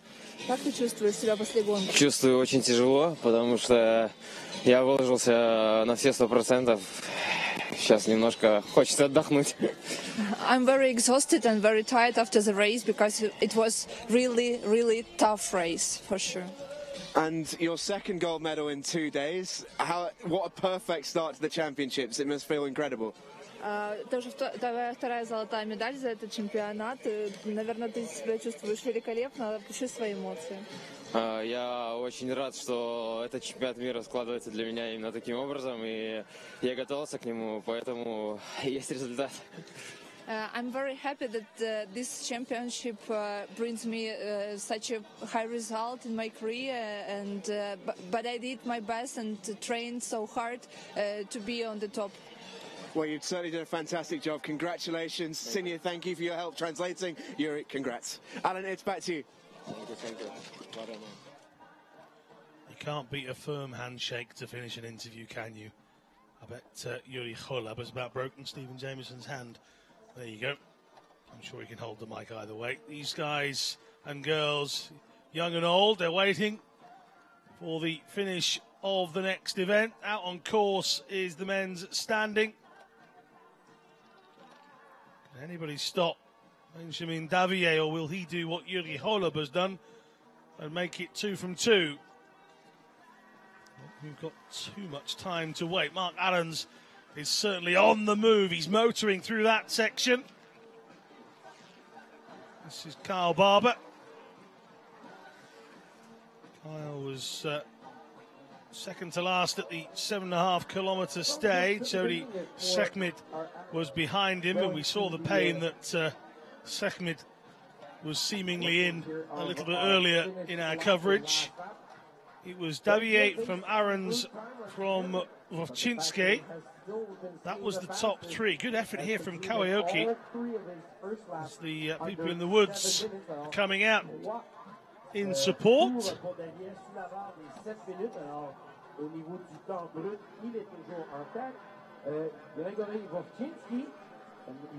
Now, this is Romaniuk from Ukraine. Also, 97%. Second World Championships for the 23-year-old. No medals so far. He was down in 6th position at 7.5K. He's down on the ground now. As we start to see more and more coming in. That is Mark Ahrens. He's going to get a huge cheer from the locals. He's ahead of Gerlitz. He's ahead of Olsrud, so this will be a good time for Mark Ahrens. 26:45 is the time that Mark Ahrens has been given. Maniuk 28:09. Here comes Wowczynski.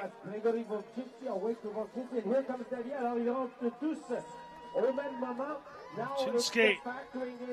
And also what should be the winner, Benjamin Davier, scoots across the line, and whilst there's bodies all around him, they are standing on the shoulders of a giant.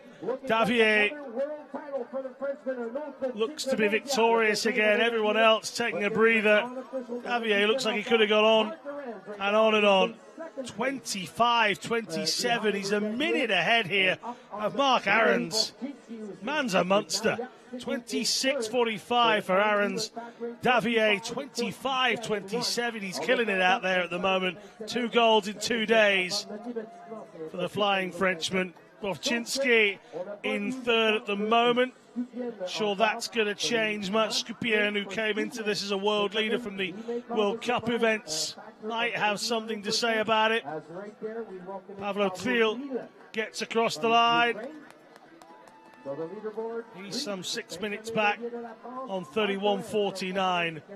Has anybody got the speed of Benjamin Davier?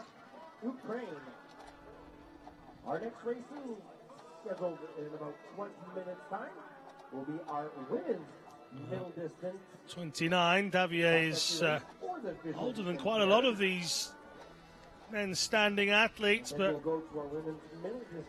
fear not indeed. 4 golds so far at World Championship level before he came into this one.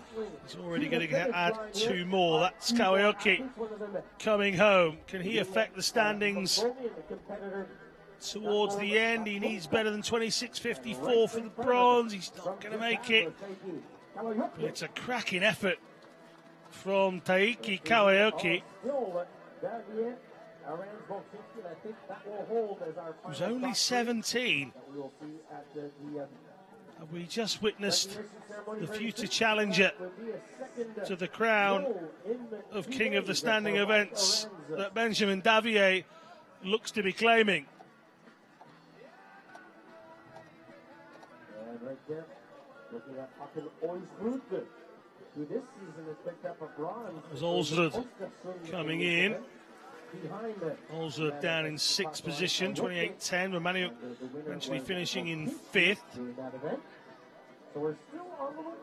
Gambol Batmunk of Mongolia getting 31:21. He was in front of Pavlo Thiel. Skupien, Barber and Sechmit are all still out on the course, it would appear. A medal here today. He was second in Sure, their times are going to affect the top of the standing. This is Sekmit coming into the home stretch. The sight of that line will be a delight to every one of the athletes when they come round that final bend. Sekmit has put everything into this last sprint, though, I'll tell you that. He looked spent a long time ago. And Sekmit finishes his World Championship race.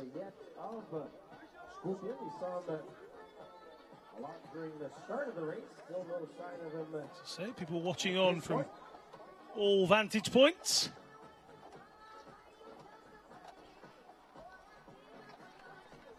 Some people have even brought their best hats. It is Sunday after all, I suppose.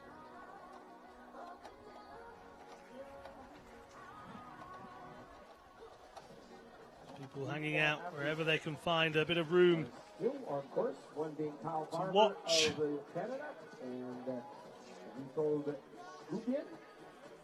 Coming up, our next race once again. Well, there's a school bus here. It's Sunday.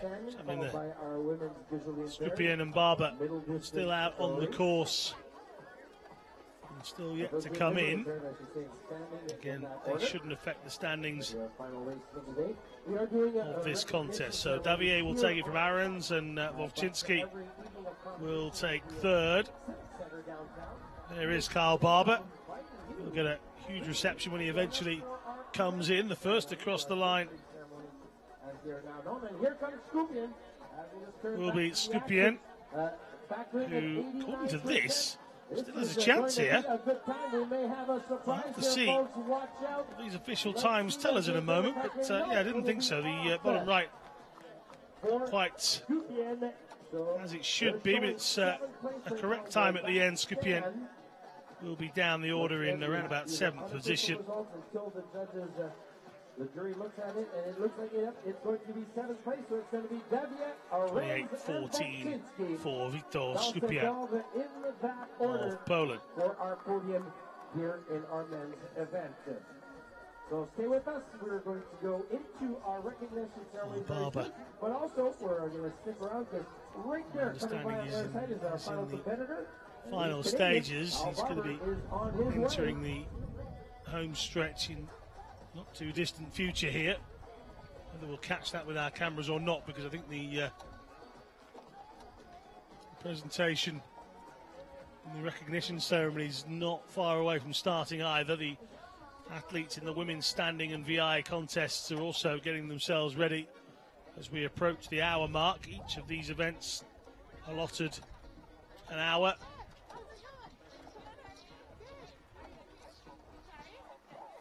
Start time for the women's VI is 1:10 officially.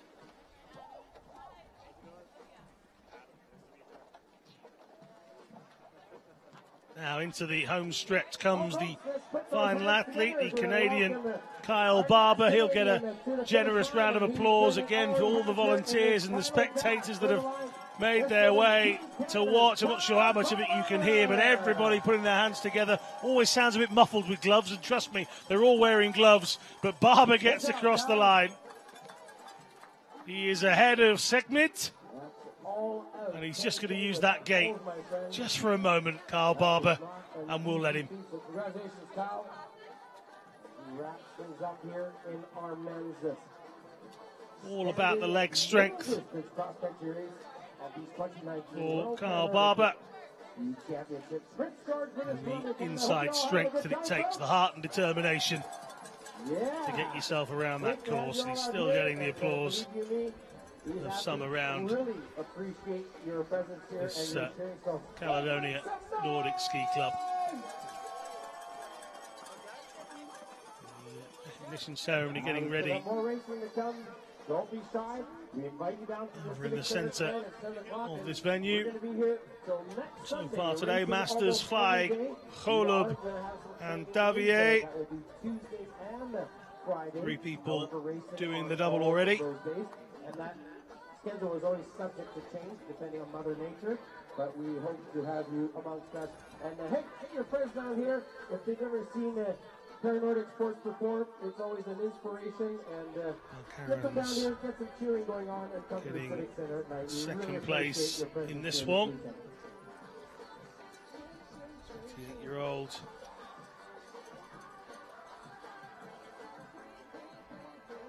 Ahead of Wojcinski. Neither of them quick enough or strong enough to stop Benjamin Davier from taking another title.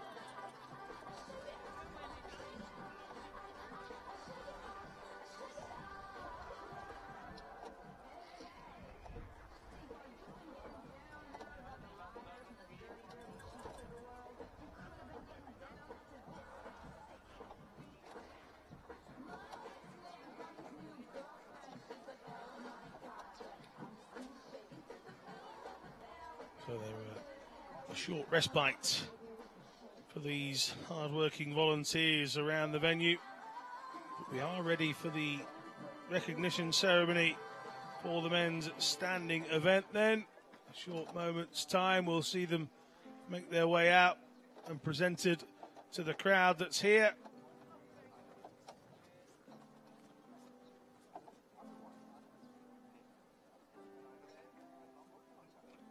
And there they are then, right-hand side of your screen. That is Grigory Vovchinsky from Ukraine, bib number 70 throughout that contest. Vovchinsky takes bronze here on day 2.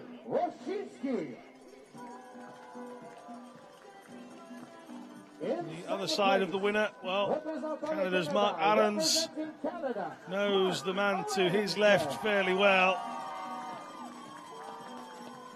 But there was no stopping the Frenchman on day 2, just like there wasn't on day 1. Who can come up with the spell to stop Benjamin Davier? Nobody so far. How many more gold medals will Davier take? It's a long old competition, it's a grueler. The fittest of the fittest would still struggle over the course of this competition in its entirety. How will he fare in the latter days? Who's got the conditioning to do this day after day? We'll see about that later on in the week. As I said, the men's events are done for the day because we've got the women's standing and the women's VI contests coming up in around about 10 minutes' time.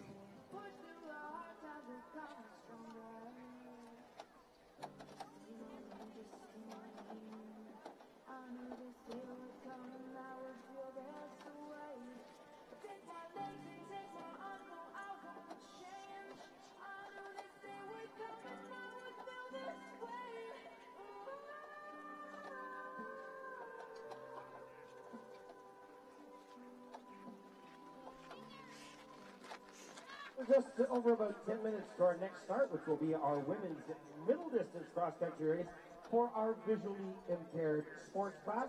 Following them, a few minutes after the last start, will be our women's middle distance cross-country race for our standing sports class. Continues to beat down. More racing to come right here at the 2019 Nordic World Championships. Wonderful venue. Spectators, once again, here it is a Sunday after all, so they're out in force to watch the event.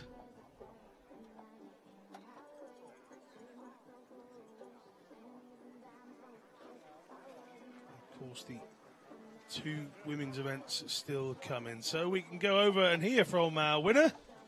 He's with Stephen Jameson.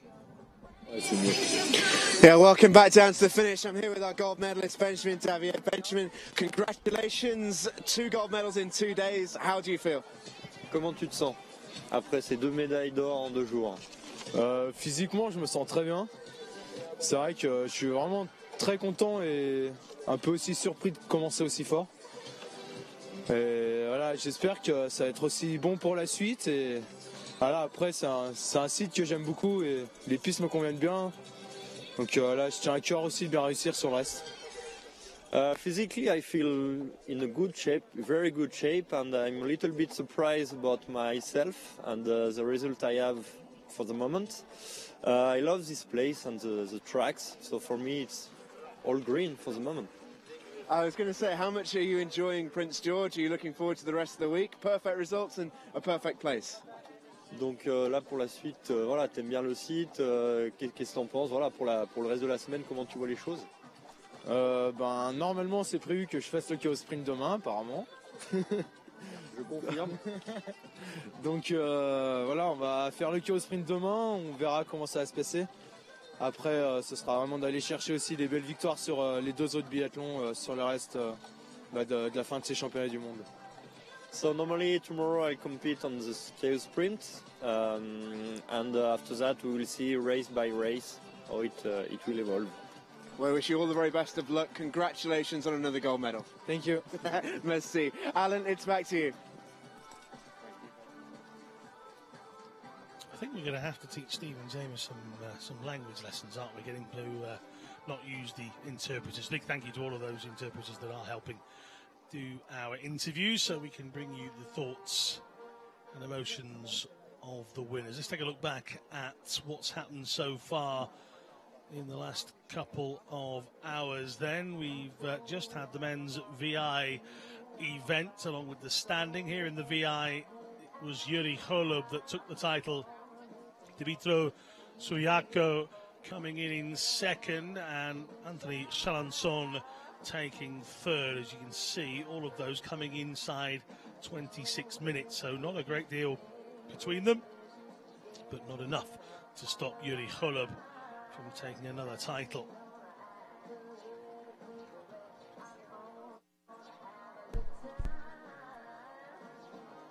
So a long look at the finish straight just there. The men's standing that has seen a regular name coming through that finish straight already over the first couple of days. Holub in the last event, and Benjamin Davier didn't disappoint here on day two either, and was well ahead of the rest of the field. Mark Adams finishing on 26:45.60.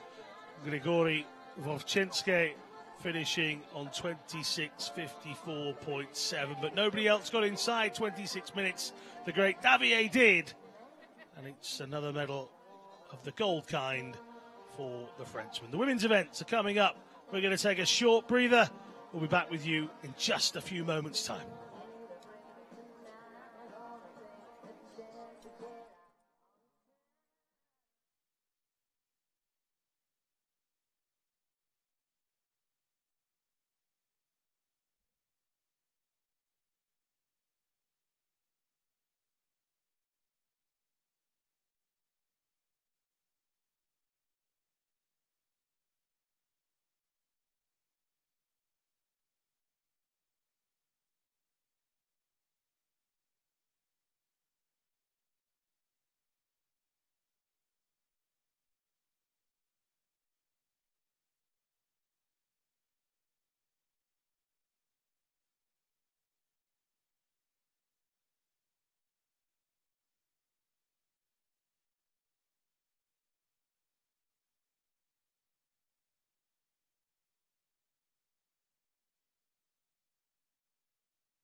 Ladies and gentlemen, we are going to get ready now for our next race of the 2019 World Nordic Championships in Prince George, British Columbia.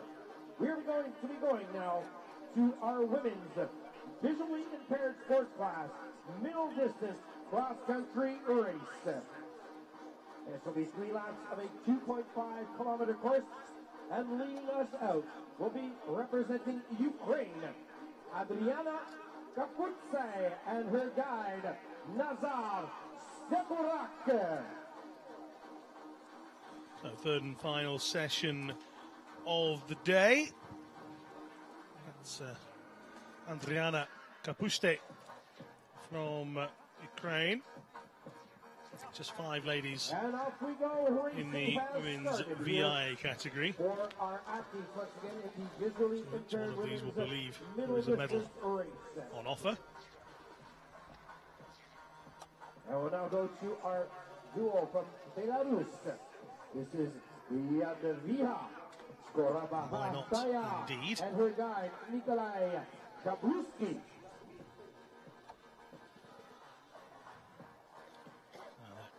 Is Yadviha Skorabahataya. We'll come to Yadviha in just a few moments. I'll go to our next pairing. This is the world champion from yesterday's middle distance biathlon race.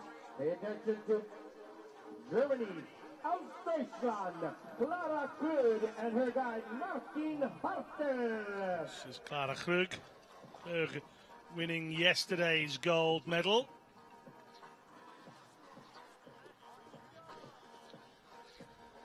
And we go to be able to emulate a few of those that have gone before her and do a double over the opening few days. And her guide, Vitaly Kazakov. We'll see.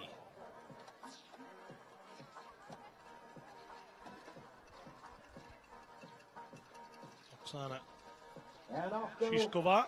the duo from Ukraine.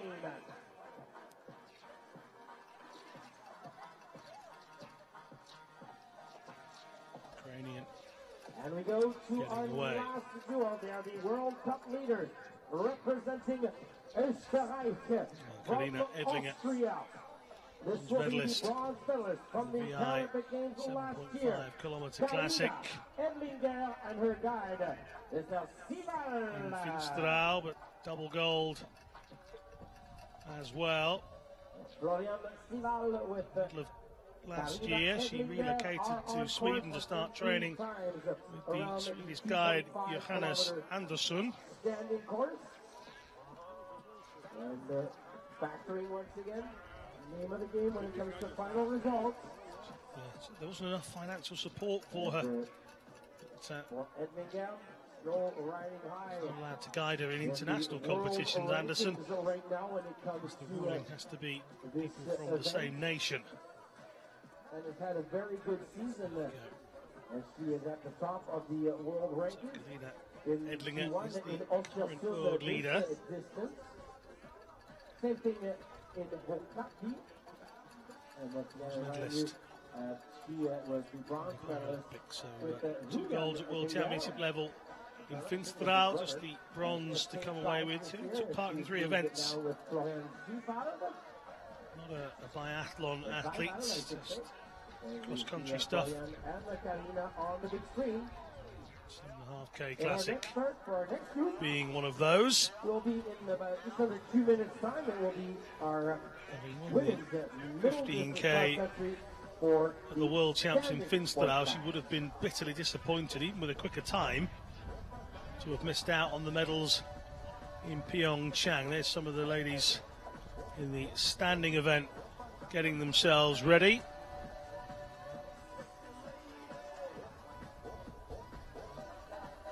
It's Bogdana Konashuk preparing herself for action here on day 2.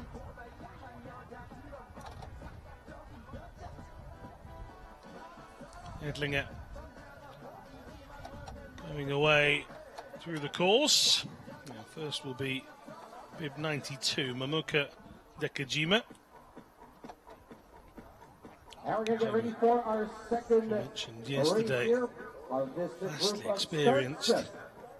Once again, this will be the 7.5 kilometer, 3 times around a 2.5 kilometer loop for our women's middle distance cross-country race, standing women's sport class in the 2019 World Nordic World Championships, Dekajima. Thank you for one and all coming out here today, cheering on our athletes. 44. The victory ceremony will be presenting the medals with our dignitaries From tonight Niigata. at 7 o'clock for free. Yes, just as these races are Public happening sector. at the Civic Center. Our first athlete out, she represents Japan. This will be Momoko World Championships has a huge heart and and love in our for women's Nordic sport. sport class. There goes Dekajima. Next up from Ukraine, one of their rising stars here. This will be Bogdana Konashuk.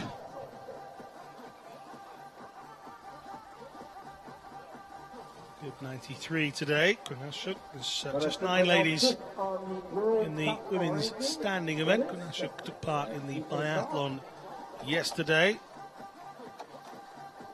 Just 20. And this young lady here, well, Making her second World Championships appearance. The race the other day, she was just Best of outside the 4th medals, but she is on back 2 with a occasions vengeance today. in Finsterau, Here she is, 5th place folks, from in Canada the to Paralympic Canada, Games. Brittany Hudak. Would have heard a bit. Brittany Hudak looked good for large parts yesterday. For all the world, we thought it might have been a medal-winning performance, only to miss out In the start game.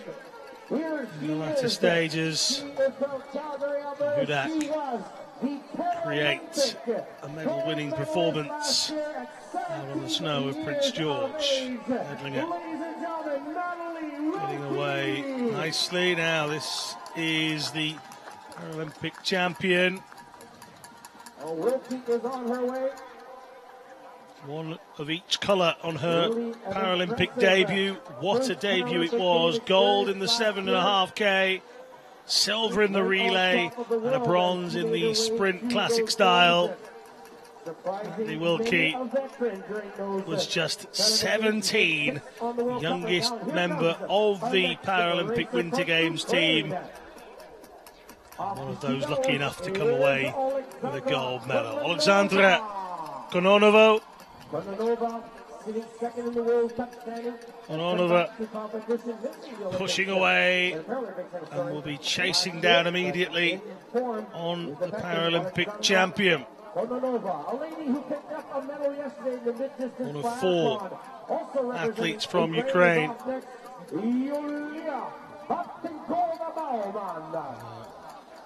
Batenkova-Bauman is next. Yulia Batenkova-Bauman.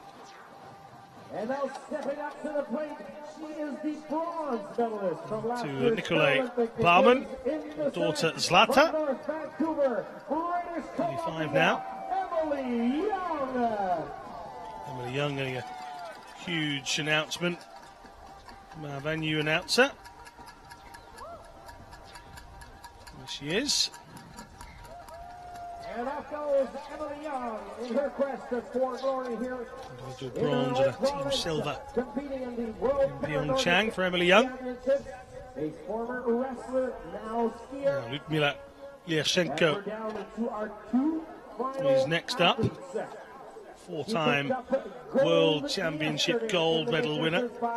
Only the gold of the relay to talk about from Pyeongchang and Sochi so far. So big difference in her performances at World Championship level and Paralympic level. Can Lyashenko continue the World Championship form that she's shown at Finsterau?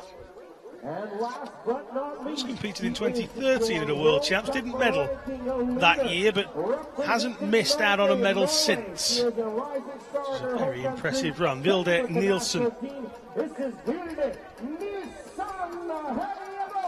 Nielsen gets away. World leader at present. 17 years old. She'll be in the hunt for these medals. The season's opening World Cup in Ducati. She's got 3 cross-country races under her belt and took the title in all 3. Surprise silver medal maybe in Pyeongchang, but I always think when it comes to events like the Paralympics, nothing's a surprise. You're there because you want to compete, and that is exactly what Nielsen did when she picked up that Sprint Classic style silver in Pyeongchang. 2 5th places and an 8th as well, part of that relay team that came 8th for Norway. This World Championship, she got a brace of 5ths as well. Lyashenko. Left turn. This is Hudak. Yesterday we thought that it was going to be her day. Didn't work out in the end. Here's Shishkova for Ukraine. She also picked up the silver medal just in front of Natalie Roten in the sprint event that we'll see later this week. The first 2.5 kilometers, Shishkova led from Klug. Now we're looking at number 8. Bayatea And that is in the was in 3rd position. 50 years old. The lady from Belarus. From yesterday's mid-distance biathlon, Clara Krug from Deutschland. And back to the Paralympic. 2002 Paralympic champion as well in the 5K classic style. This is the bronze medalist from Pyeongchang, Karina Edlinger. World Nordic Championship, so that'll be cross-country skiing, ski jumping, and Nordic 50-year-old. Yadvia.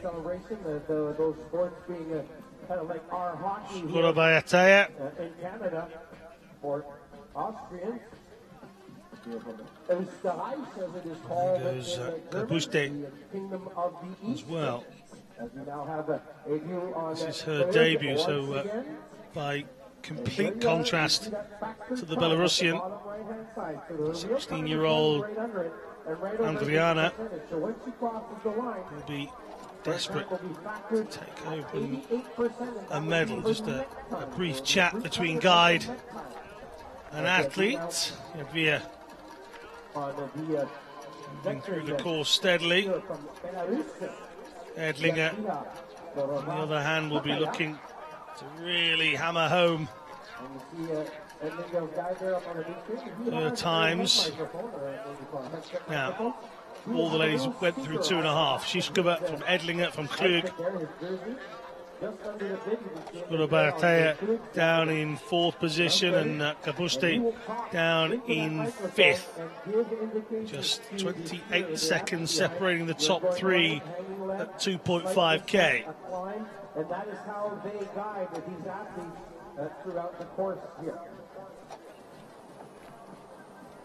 There's Hudak. And look who's coming strongly, the Paralympic champion. But also Kononova. That's a really big performance from Kononova to be level with bib number 95. So Wilkie and Kononova are closing in on Brittany Hudak. But that's bad news for Wilkie. An athlete that has had a very good start to her race is in the women's visually impaired race. We have Oksana Shishkova. There's my lunch being hand-delivered. Under 8 minutes. All other athletes were above 9 minutes. Shishkova, early pace setter in the women's VI event.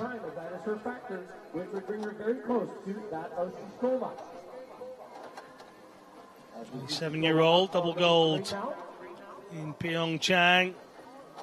Comes from Kharkiv. From Japan. She'll be our first athlete from our women's Took up skiing just over a decade ago.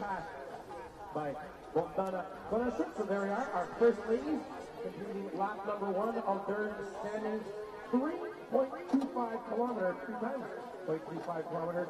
Total race 7.5K for the standard and visually impaired classes. Her grandfather was actually great-grandfather was actually a recognised writer in the old Russian Federation in the Soviet Union, so comes from a good background, intellectual background. Look at this, these three ladies battling it out. It's not great news for Hudak at all, because it means that Wilkie and Kononova have caught her, but for Wilkie, it means the Paralympic champion has been passed by a lady that started behind her. That's not good news at all. Klug closing in on Skora Bayatea, and will go past, as perhaps was expected, in a matter of moments. So they're going through what we call the biathlon ring, the stadium, behind that wooden wall. And then it's up a relatively short climb. Now Bogdana Konashuk. So they have their work cut out for them. And once again, thank you all for coming out today and encouraging and cheering on the best pair athletes in the world. What a beautiful Sunday afternoon here in beautiful Prince George, British Columbia.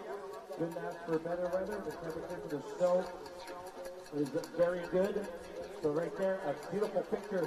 It's Kononova, followed right there by Natalie Wilkie, and then it's Brittany Hudak. So there we go then. 96 is Kononova. She's ahead of the Paralympic champion Wilkie, 95. They both got ahead of Hudak, 94. That will give us a rather good finish to the race. It has to be said. Satisfied in the post-race interview I watched with her and Emily Young. Schiskova, Edlinger and Klug was the order earlier on. He doesn't need a hat. He is happy enough. Just having a bit of a breather. Kononova getting into the drop down onto this slight left. Doesn't need to work any harder. She's ahead of these two. We will be desperately trying to chase back the time they're losing on the Ukraine athlete. In our women's visually impaired race, we saw the duo Zhukova and Kazakov. So just being told that if there are any athletes, techs or coaches that would like to return to town, there is a bus, shuttle bus waiting for you. Lyashenko. She's managed to get herself ahead of Batenkova, so Lyashenko going well. Really waiting for the time of Vilda Nielsen at the 2.5 kilometre mark in the women's standing event. Currently it's Lyashenko from Kononova from Wilkie. We'll have to see how Nielsen gets on when her time officially comes through. Followed by Nielsen. Kononova is third, Wilkie is fourth, Emily Young 7th, Hudak 8th. Once again, that's without the factoring, folks. Let's give you an idea of how fast they're skiing. And when it comes to the factoring in our women's standing, it's very close factoring. It's 96 or 97% for our top contenders. And that is actually the whole field. We're at 96%. So basically, these times that are showing up there are not going to change much when we factor in at the finale. So it's a very, very level playing field when it comes to our standing event. There's Vilda Nielsen. Schiskova has gone by on her second lap. So looking for times for Edmund Gal. Skora Bahataya from Belarus, Klug from Germany, and Kaputsai also from Ukraine.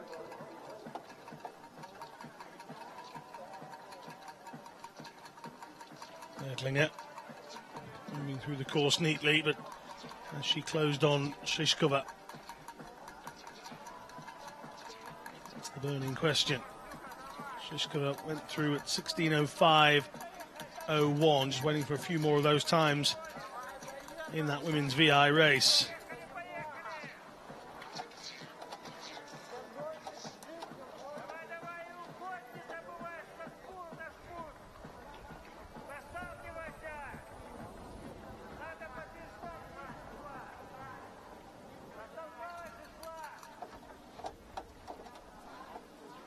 Kapuste, youngster. As we said yesterday in her debut, she really looked like she'd been worked hard in the first race yesterday. And here comes through the stadium once again. That's how you become a champion. Shishkova trying to do just that as well. Still can't bring you the time for Vilda Nilsson in the women's standing, sadly. So all I have to tell you is that Lyashenko went through first of all the rest of the athletes. And she sits fourth in the World Cup standings. Kapuste is some 2.5 minutes back on Shishkova. After 5 kilometres, 34.5 seconds back. Klara Klug on Shishkova. Yesterday's winner trails at 5K. This year she has not competed in the middle distance, either in Östersund or in the Vilda Nilsson. Bib 100, the Centurion. And she concentrated before this year, leading up to Pyeongchang, mainly on the biathlon races. 100 athletes scheduled for the day. Can Vilda Nilsson take the 2 zeros off that and become number 1 in her contest? This is Karina Edlinger, Austrian, with Seifeld as her guide. Edlinger, he's still in second. 14 seconds is now the gap.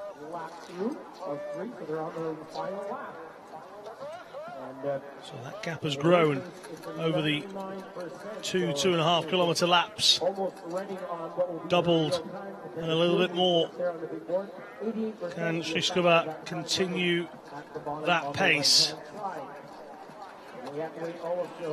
Hudak and Wilkie continuing to push each other along.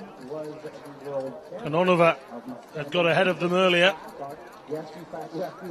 Consider everything that has to do with the bouts in the Skulbarahater has dropped into the last position, 5th in the women's VI event.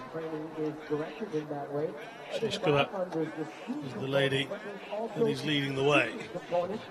And once an athlete gets into the biathlon race, they see it all out, so they have to get in there, have to compose themselves, bring the heart rate down, take breath. Skating away nicely, really quick through that section from Lyashenko. No wonder she is at the business end of the women's standing. Manner and passion, which is rewarding because you don't get a penalty if you miss one of the targets. But none of that today. This is all about cross-country skiing. The fastest skier, based on their factory, also that wins the world title.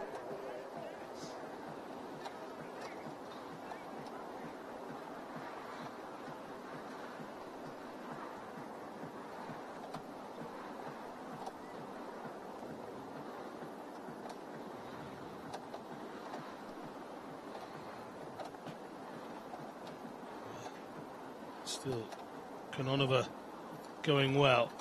She's gone through 5K at 15:13.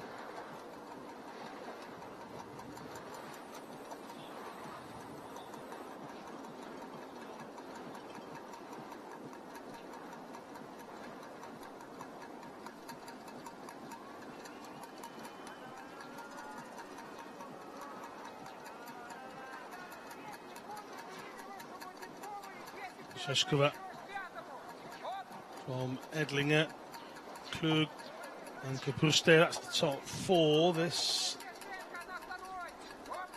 is Konashuk.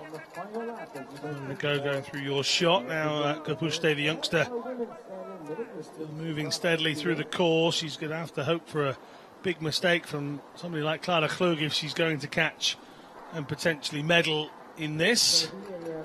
A very, very close race in the visually impaired for the women. As in regards to time, Bruce Canada, Skova, Edlinger, and Klug are pretty close. There's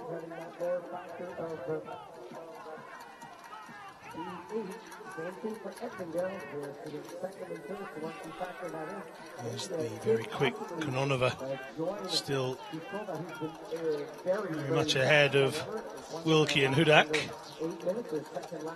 Doesn't appear to be changing anytime soon. Two of our Canadian athletes, Hudak and Wilkie.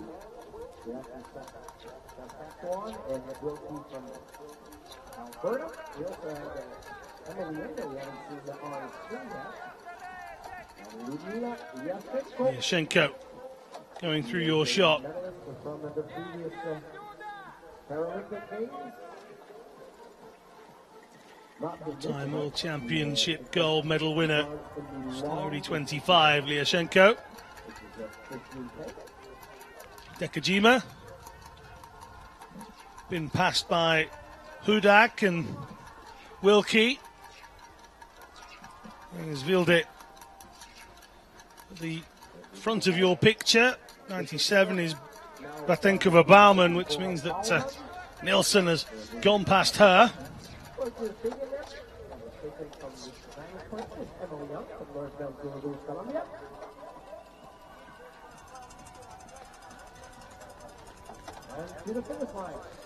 Well, into the finishing straight then. We can start to think about medals in the women's VI, especially for Oksana Shishkova. We'll give you the confirmed times as soon as we have them. 24:15 is on the screen at the moment. That's what we've got.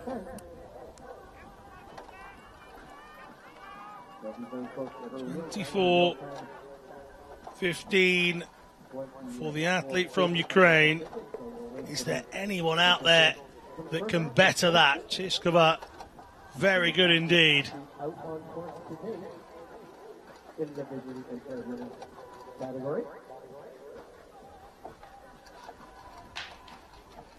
That's Konashuk.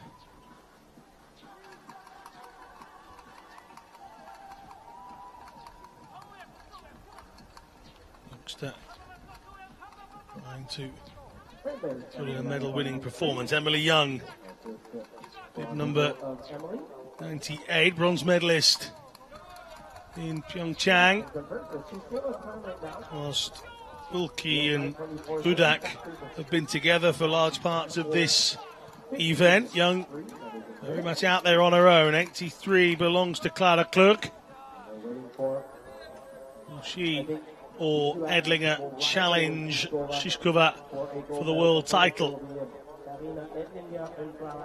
Far away from this finishing section is Clara Klug. There's Hudak. That's Lyashenko.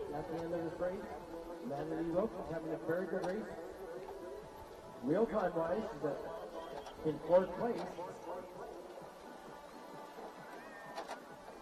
That's Emily Young still. Very much doing things on her own. Young and old. They're all young though, aren't they? Coming out, enjoying themselves, and here we go then. Into the finishing stretch comes Andriana Kapuste. Shishkova has been here quite a while. Not surprised with that time of 24:15. Kapuste will be hoping to be not last of the five. That would be the benchmark.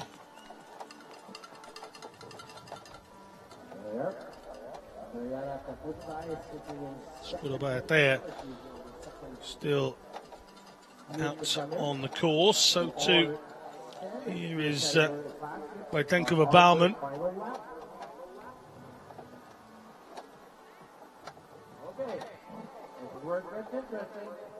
Pushing hard is Kononova.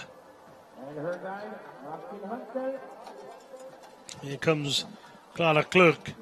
Leading time at the moment, 24:15. Klug is going to be outside of that, but she is in medal contention then. Is that going to be silver or bronze for yesterday's gold medal winner?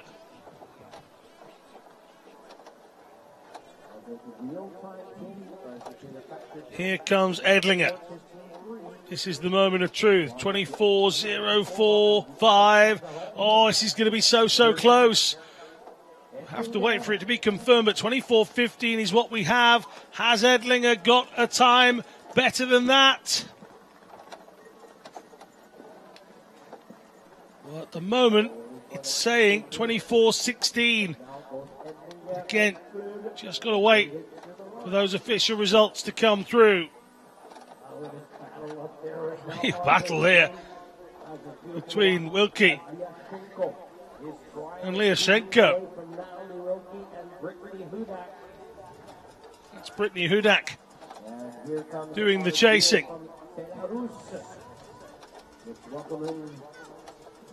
Here comes the 50-year-old Skorobayataya from Belarus.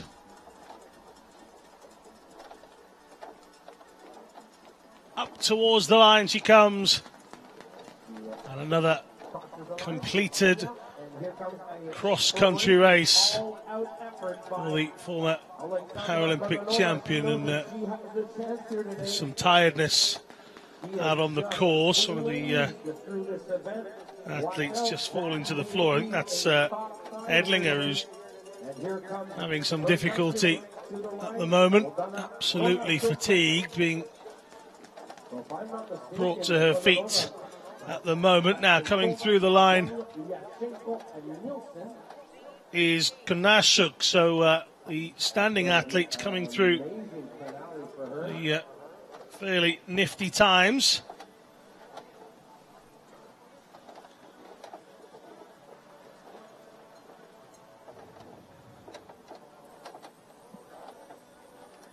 And this is another matchup. And here, coming, giving it all, is the Paralympic gold medalist. She's trying to get as much time as she can back in this event, as she will finish right there with Lyashenko. But Wilkie through the line before her, and here comes Wilkie and Hudak. Still waiting for those results in the visually impaired. We don't have officials yet. All we have up on the board are Shishkova on Kaputsai. Vildik coming in towards the line as well. We have the finish there by David Nielsen.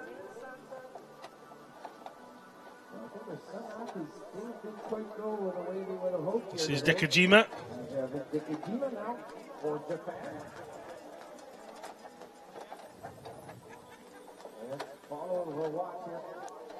Bring you all of the official times when we can. Dekajima into the finish. Official results still. Yeah, bib 97 belongs to Batenkova Bauman.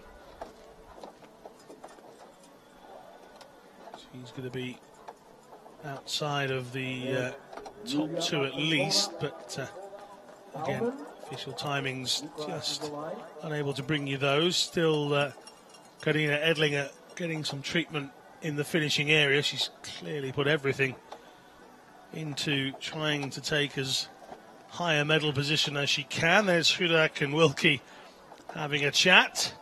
The two Canadians have certainly done their race. Nielsen feeling it a little bit at the finish. Waiting for the time for Edlinger. We have Edlinger being escorted out of the finishing area. A little bit of medical treatment, I'm sure. Vilde Nielsen, for a towel.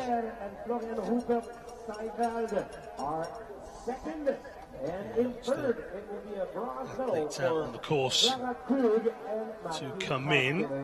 Now, I can tell you that Shishkova has taken it from Edlinger. 24.15, 24.16 for Karina Edlinger. Silver for the Austrian. Clara Klug will get the bronze, 24:45. So all three of them inside 25 minutes, and actually just 34.6 seconds separating the three of them at the finish. So that's the end to the women's VI event. We've still got athletes out on the course. There is Edlinger getting some treatment and a consultation with the medical staff.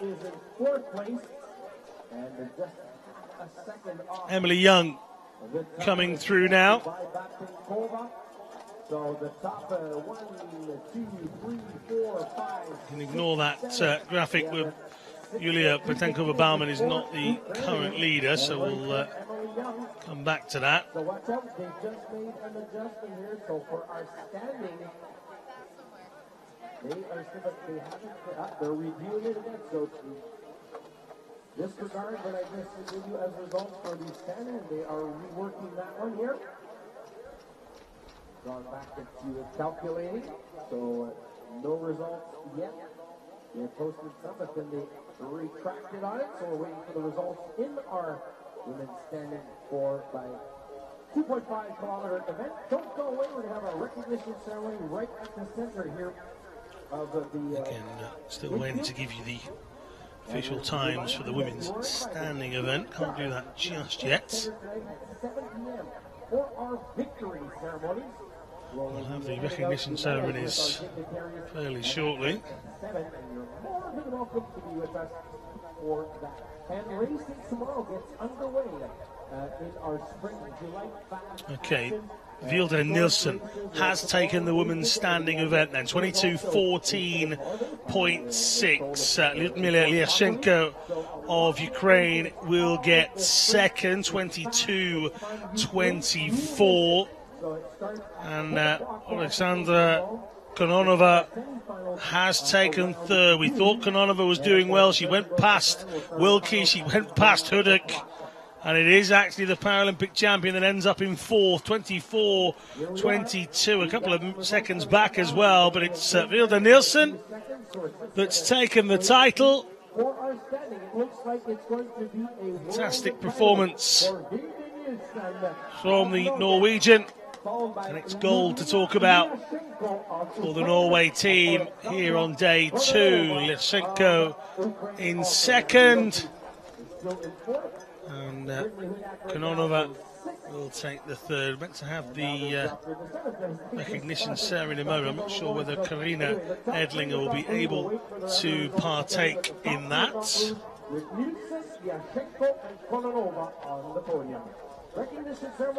Edlinger struggling. Clara Klug, who's the athlete in third. Come back tomorrow, okay?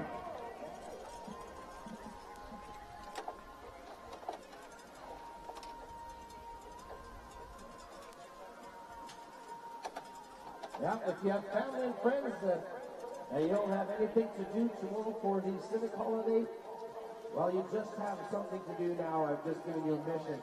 Bring as many residents of Prince George as you can up here tomorrow. Medical treatment being received from Karina Edlinger, so she's been given some quite extensive medical care after her race, so I'm not sure that she's going to take part in the ceremony in just a matter of moments. Health taking precedence over that ceremony, of course, and the teams on hand, the medical teams doing a fantastic job of looking after all of our athletes, whether it be something a little bit more sinister to something that can be cured and helped within a matter of moments. So medals are now sorted. We'll have the recognition ceremonies for you live on the stream. You can join the live stream for the victory ceremonies. They take place at 7 o'clock each evening in the city centre. You can always tune in and watch the medals being handed out.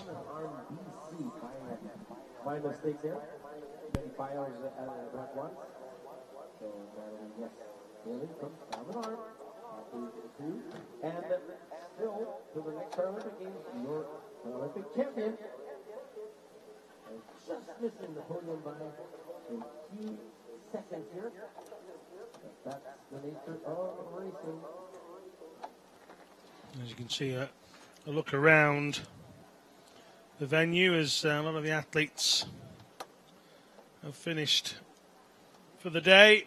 Some will go out and do a bit of training now. It is only it's still early here in Canada. It's coming up to 10 to 2, so a lot of teams will take this opportunity to get some afternoon training, and it's absolutely beautiful. There isn't a cloud in the sky here this afternoon. The sun beating down despite the coolness of the temperature. And again, the recognition ceremony coming up very, very shortly, so do stick with us. In fact, there you go, the VI ceremony about to get underway. No second place here. Karina Edlinger is receiving medical attention, so we wish her all the best after her efforts to take a medal. She managed it, she got the silver, along with Florian Siewald, her guide. Clara Klug, gold yesterday, not able to match that on day 2. She will be on the podium once again during the medal ceremony later on. Edlinger not on your screen, so the winner of this one, Oksana Shishkova, helped along by Vitaly Kazakov. From Ukraine, Oksana Shishkova and her guide, Vitaly Kazakov. There are our winners in the women's VI event. There are some of the medical staff that have been helping out throughout the course of the competition, doing a wonderful job as well. For our top athletes in our women's medalists cross-country event here today for the visually all smiles.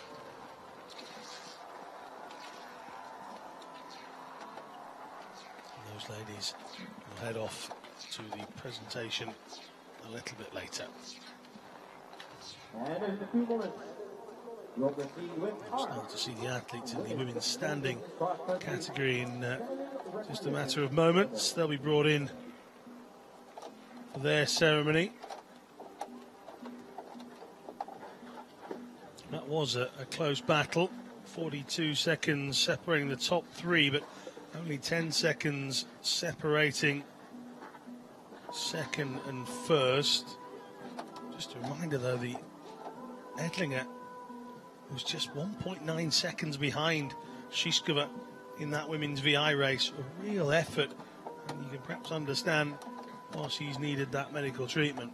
But here certainly in the standing, a little bit more of a gap, but again only 10 seconds separating Leah Shrinko and Vilde Nielsen of Norway, who will eventually be announced as our winner.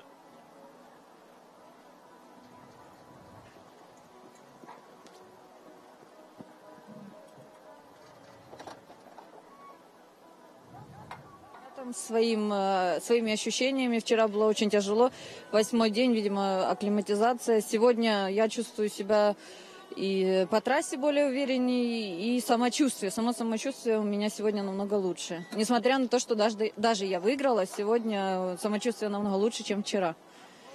Yeah, it was. I'm very happy with my result. It was a very tough and difficult race for me, but I felt more better today than yesterday. Maybe it's the adjustment to the time zone, because we came here on the 8 days ago. But yeah, I'm really happy with the race. Did the result yesterday give you extra motivation today, do you think? Тебе вчерашний результат придал больше уверенности? Я сегодня просыпалась с мыслями, просто переживание было за то, чтобы сегодня выйти и выступить на достойном уровне. Еще раз повторюсь, несмотря на то, что я сегодня выиграла, я довольна именно своим самочувствием и своей физической подготовкой вот на сегодня. today when I woke up, I only thought about the good performance and to show my best, because despite my victory today, I'm really happy with my feeling and my health. So. Oksana, huge congratulations once again for the gold medal. Thank you very much. And Sinja, thank you for the translation. Alan, it is back to you. I am a big fan of these handshakes after interviews. This is going well. I still think Stephen needs to learn a few more languages onto his CV. Thank you very much to the interpreter for that one. We won't keep you hanging around too long. This is the lady that's in charge of the medal ceremonies, well, the recognition ceremonies. Anyway, you can see the sun beating through the trees. Oksana Shishkova takes the women's VI title, but not by much. 1.9 seconds is, 1.6 seconds is all that was the difference between Edlinger and Shishkova. Clara Klug, again, yesterday's gold medal winner, not able to match that. Kapuste on a debut in cross country. He's very young. 50-year-old Skorobayatea took the final place, former Paralympic champion and world champion of past. Yeah. So another recognition ceremony coming up in just a couple of moments. The women's standing. No medical issues as far as I'm aware with this one. That is a moose.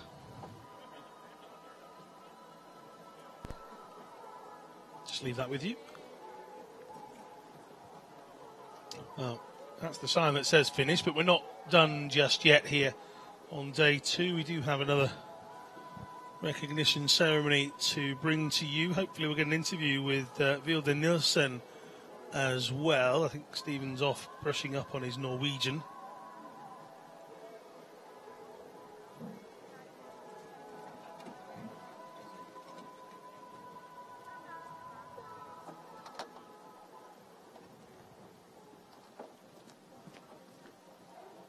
More action to come tomorrow. Don't forget we've got a break in action on Tuesday. So by all means, join us tomorrow for action, but don't set your alarm on Tuesday. Everybody getting a day off, well, probably except the athletes. They'll be out there doing some training, but the coverage not coming to you on Tuesday. So tomorrow we'll be back with you. Ladies and gentlemen, this is the recognition ceremony for our women's cross-country middle distance standing sporting class of the 2019 World Nordic Championships. In third place, from Ukraine, on the right-hand side of your screen is Alexandra Kononova, 22.55 for Kononova. In second position to the left of your screen then, Lyudmila Lyashenko, bib number 99, but when you get the final bib of the day, the number 100, I did say that she'd be liking to take those 2 zeros away, and Vilde Nielsen has enjoyed her moment. 22.14.6, and it is gold at the World Championships for Norway, and Nielsen has done it.